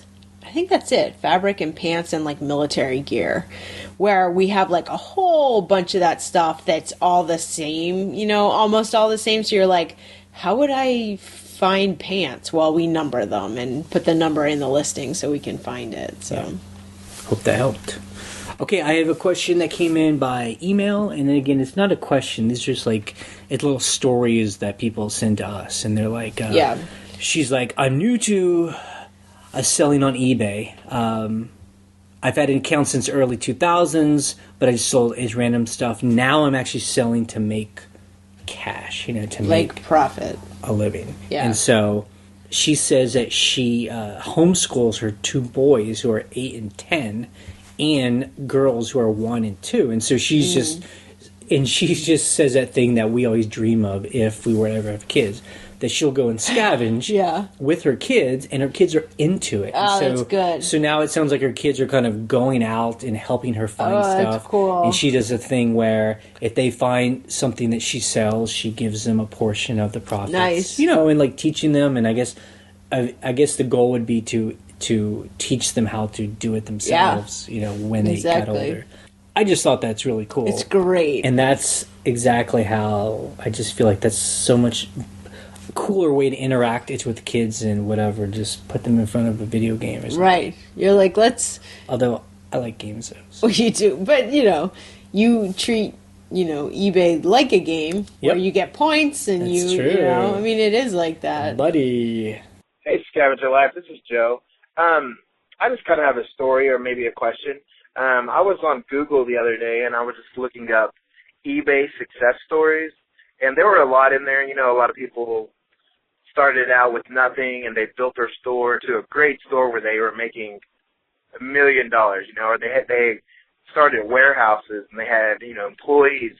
But, you know, they also give their store names. So I just so happened to, you know, look up, you know, just concerned, or, you know, just not concerned, but just wanted to look up their stores. So most of these businesses these stories were like in 2005, 2007. And I looked up about 5 of these store names, and none of them existed, or they had no items in their store for sale. And it was just kind of weird that what happened to these stores? You know, did they just go out of business, or did they get too big, or they couldn't handle it, or did eBay kick them off? That's kind of like my idea. I'm like, do y'all know anybody who has been on eBay for like a long time and has like a lot of success, or just, steady success, or just, but it's just something just to stir the mind and just put that out there and see what you guys think about it. All right, thanks a lot.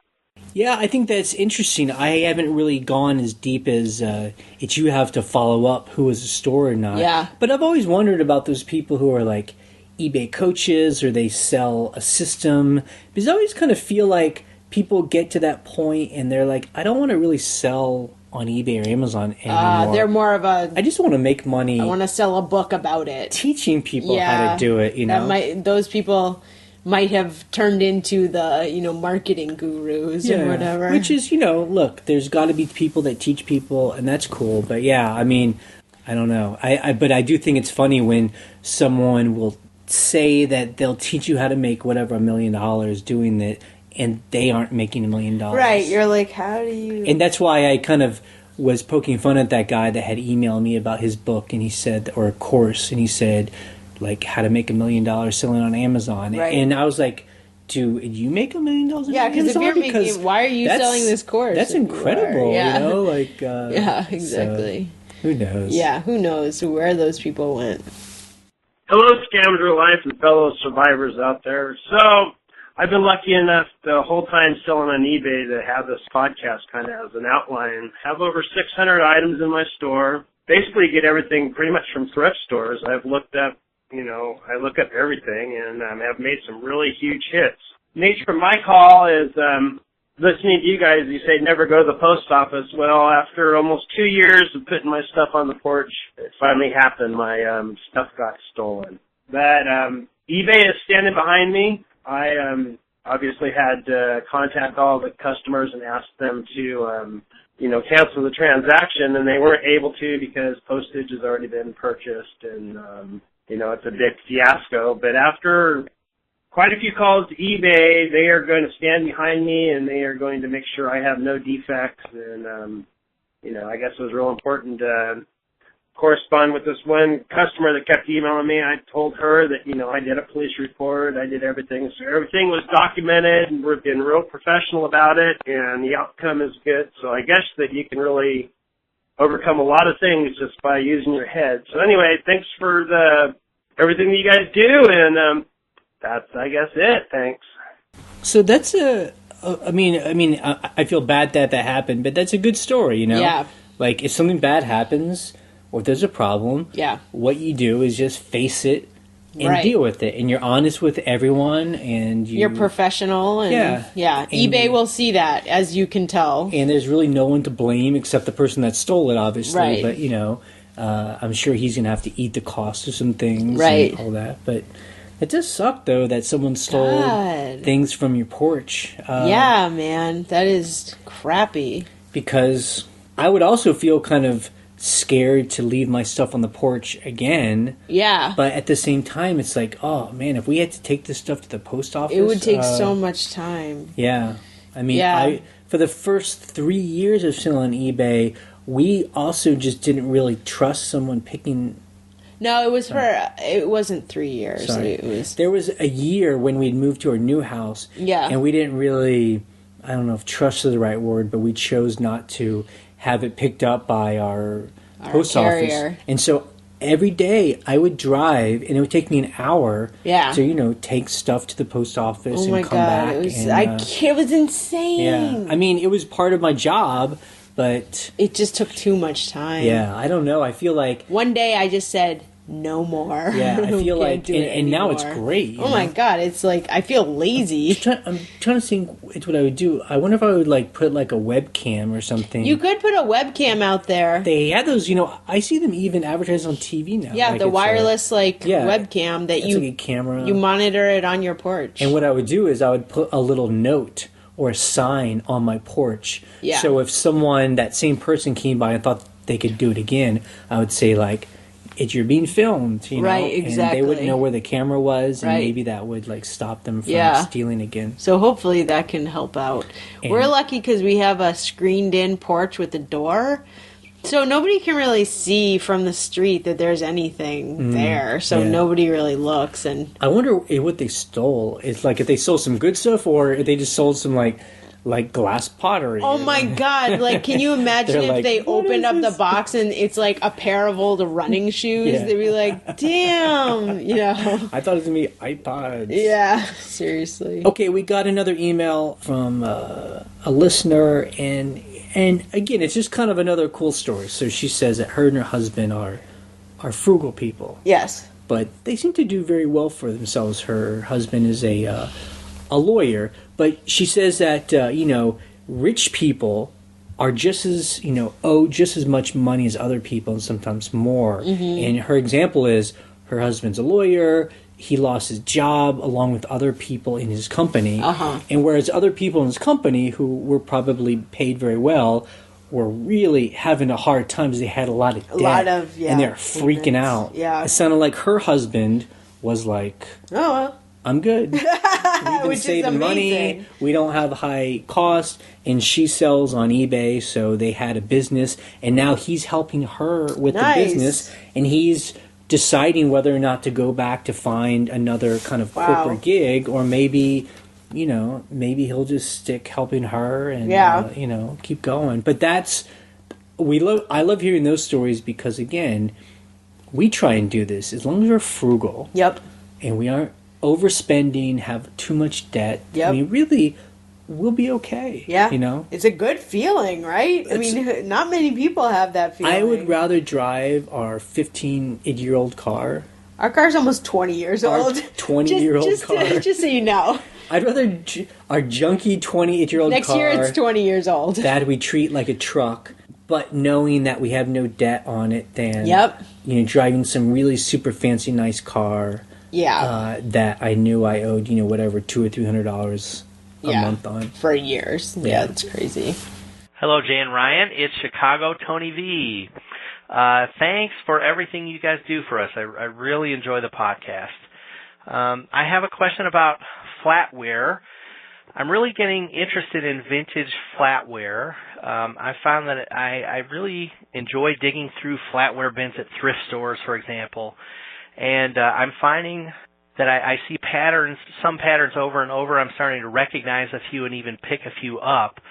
But I'm still very much a beginner, and I wonder if you guys have some advice on how to learn more about vintage flatware and how to recognize it. I've already started studying, sold listings on eBay, and I'm also following some sellers that seem to specialize in vintage flatware, and that's been very helpful. I'm just wondering, are there other resources that I can use to learn about all the patterns? Are there vintage flatware books out there? Maybe old manufacturer catalogs, for example.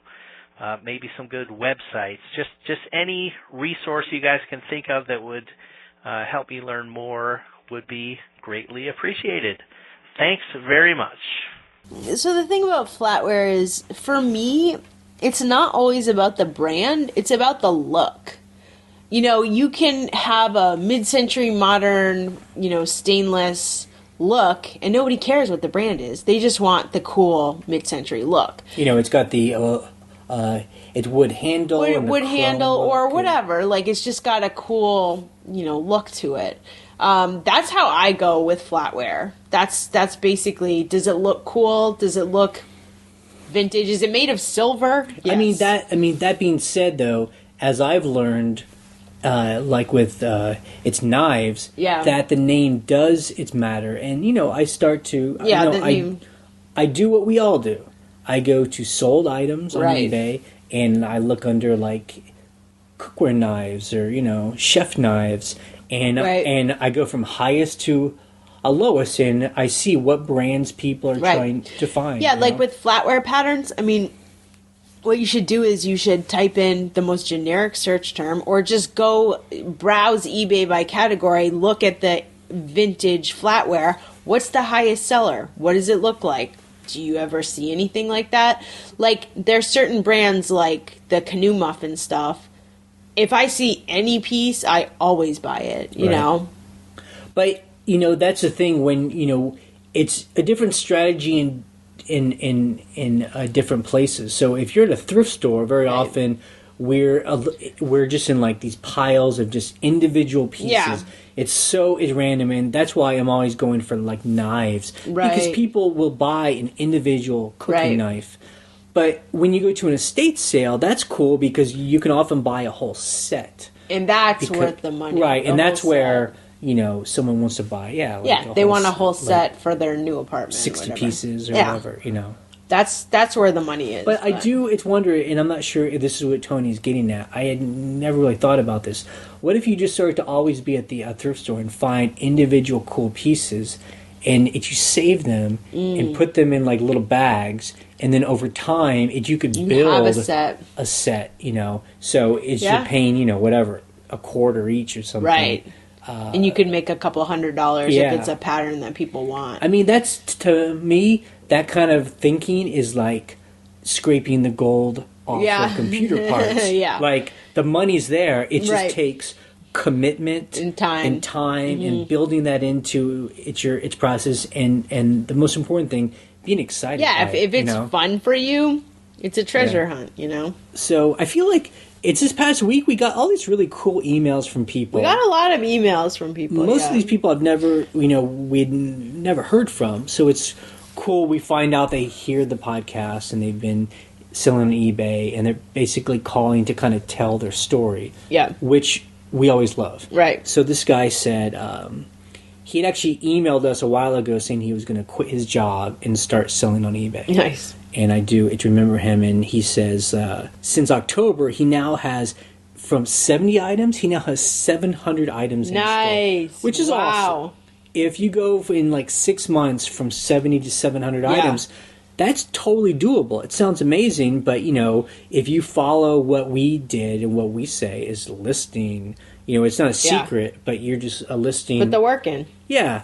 Even 5 items a day, 10 items a day, it's whatever. It's the consistency. Yeah. And anyway, he says that, now his shop has grown. And so he says that he is now fully self-employed. Wow. And has been for 6 months now. So awesome. So it's good. It's amazing. I think that's a pretty big milestone for a lot of people, because I think a lot of people that try and start selling eBay and make a living, like, I always say, it's wonder how many can actually do it. Right, right. Because you really have to fall in love with a lifestyle, and that's what we talk process. About. Yeah. You have to, there are people out there who are like, oh, I love the shopping, but I don't like anything else. Well, it's not going to work for you then, you know.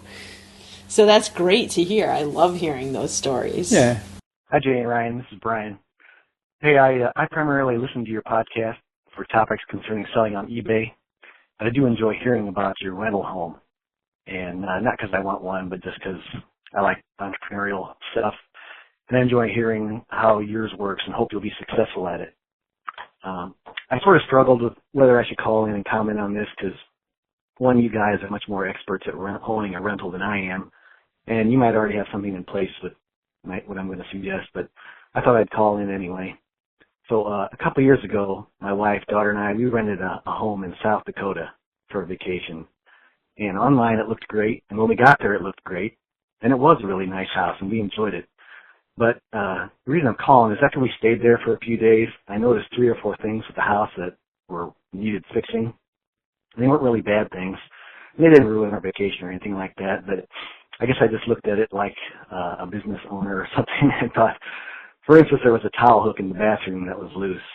It was almost falling out of the wall, and there was a floorboard in the house that was loose. It wasn't dangerous or anything, but I just noticed it every time we walked in that area. And like I said, none of this was really bad, but I kind of felt like the owner should have fixed these few things because 99% of the house was great, and we really liked it, but here's a few of these small things that just, I couldn't understand why he didn't fix them, but maybe he didn't know about it. So I know your rental is new or newly refurbished, and you probably don't have these issues, but I wondered whether you request any kind of feedback from your renters. And you mentioned you have it listed on Airbnb, and they probably have an area where you can go and leave a comment, but I didn't want to do that to this guy because I didn't want future renters to think there was something wrong with the house when there really wasn't. So that's my 2 cents, and keep up the good work. Thanks. Okay, so this is a really good comment, and it's something actually I changed how I did something today because of this comment. Interesting. So, So we do use Airbnb, and they do have like a feedback a system where basically you can talk about each other, like... Yeah, a review system, right. Yeah. But then they have a field that's private. Right. Where you can ask, so now I'm starting to ask the person that I rented from our house, we love to get feedback. Right. Please tell us if there's anything that you saw that we can improve. Right. Just like this guy says, because we're open to that. If we miss something, I want to know. Yeah, we're definitely not those people that would let things kind of some door start squeaking or But the other thing too is when you're cleaning, you'll miss stuff because you're like, I forgot to pick up the salt shaker and it's empty. Or because we're not sleeping in that bed, we don't know if maybe there's a problem. It's with the bed that we wouldn't know about because we aren't sleeping in it. Exactly. We're just cleaning it. Yeah. So, but I think that's good. Good advice. Yeah, absolutely. I mean, we love to hear from people if something's off. I mean, today, we checked in a family. It was like a couple and their two kids. And they were adorable. Their two kids are they're shaking my hand and looking me in the eye. As a kid, I didn't do that with them. Hi, I'm so and so. We were like, "What? Your kids?" They're a great family. Amazing. But it was almost our dream guest because it stroked my ego so much. They're asking about how he did the house and they're noticing details, and I'm like, are you guys sent here from someone? It feels set up. Too good. It was it was nice. Yeah. Always a way to make me happy that way. So we have a question by email, and this guy says, I am a medical student, and I flip on eBay as a hobby and a way to earn cash on the side. Nice. I'm like, Jesus, how do these people have time? I mean, you're a medical student. I don't have anything to do except sell on eBay. And I'm like... And I'm still too busy to sell on eBay. People are, raising kids, and I'm like, you people going to med school. You people are awesome. Yeah. So anyway, he says he mostly deals with its records and stereo equipment because he's an audiophile. Cool. Which is cool because we always say sell what you know. Excited you know what about. It is. Yep. And he says, he likes to buy it and he samples it so he knows how to test it, and it sounds like he probably plays its music before he ships it out, and he makes a living. What a great way to make it's really cool. Yeah. So he asks, what is our opinion about listing an item in more than one place? Oh, right. So he says, he puts it on eBay, but he's like, I like to put it on Craigslist too. Yeah. Because Craigslist is cash. My opinion is sell in all places that you can sell. Yeah. Just make sure when you sell it in one place, you take it off the other place because you don't want to accidentally sell it twice. Right. That's my only advice about that. I mean, we sell on Craigslist. We sell furniture on Craigslist, Yeah, there was a guy that had commented on the blog, I don't know, maybe sometime this past year, where he said that he actually got suspended from eBay because what was happening was he was on eBay and Amazon, and he was having trouble keeping track of what sold where in the inventory, and then having to cancel things or not ship on time. Yeah, and then, that sucks. You're going to get dinged for that kind of stuff. Yeah, they'll ding you. Whenever something sells on Bonanza or Amazon or Craigslist that I have double listed, immediately I'm like, end it. I'm on my phone. It doesn't matter where I am. I mean, we live in a rural area, and we have Craigslist, and it's all right, But Craigslist, unfortunately, isn't as big of an option for us, unfortunately. If we were in the cities. If I lived in the city... I'd be on Craigslist. Oh my God. I'd be listing everything on Craigslist. I'd be listing clothes. I'd be listing shoes. I don't know, though. High-end stuff, I think. Higher-end stuff. Because I actually watch one of our local... It's Craigslist. Just to see if there's anything I could buy cheap. Oh, yeah. And flip it. And I see a lot of people who list, shoes, things that they would do on eBay, and they want its prices for that stuff. I think what works better on Craigslist are bigger pieces, furniture or electronics, or rugs, things that are hard to find on eBay, because it's not easy. People don't want to ship it, and things that hold its value. If we have a nice it's a rug, people are willing to pay a lot for a nice wool rug or a nice piece of furniture. Yep. You And know? people are, I mean, for us too, people are willing to come and drive for it. Yeah. They'll drive 2 hours to come get it. Yeah. So we're big. I'm big fans. I'm a big fan of Craigslist. Yep. Okay, so that's it for It's This Week. We ask you to, if you want, any links that we've talked about, we put on scavengerlife.com. Yep. And we invite you to come and join the conversation. Yep, and you can call and leave a voicemail. It's 540-407-8486. So as I've been starting to do, I will also link to another episode in our archive on this blog post. So if you're kind of new to hearing us, you can go there, and if you've heard this and you want to hear more, you can just try and link and hear that other one that I've tailored and I've curated. You've curated. For you. You didn't trash elf That's it. right. You I've curated it. this thing. On Wednesdays, we post our It's What's Sold video. Yes. Or What's Selling video. What sells video. So, those of you who, again, are kind of new, we actually show you items that we have sold, and we tell you how much we sold them for. And I try to remember to say how much I bought them for and where I bought them as well. But sometimes we forget. Sometimes I'm like, I don't know. And honestly, it's most things are under $5. Yeah, I'm like, I get sick of being like, I paid $1. I paid $1. I paid under $5. Yeah. But sometimes I pay higher price for We thank everyone that sends us donations. Again, totally not it's a necessary thing, but I just always want to say thank you. Yes, for we doing do that. have a tip jar, and we really appreciate anytime it. we can pay our internet bill with donations. I'm like, whoa! Yeah, it's great. Cool. It's really helpful. And if you would like, we talk about this vacation farmhouse we have.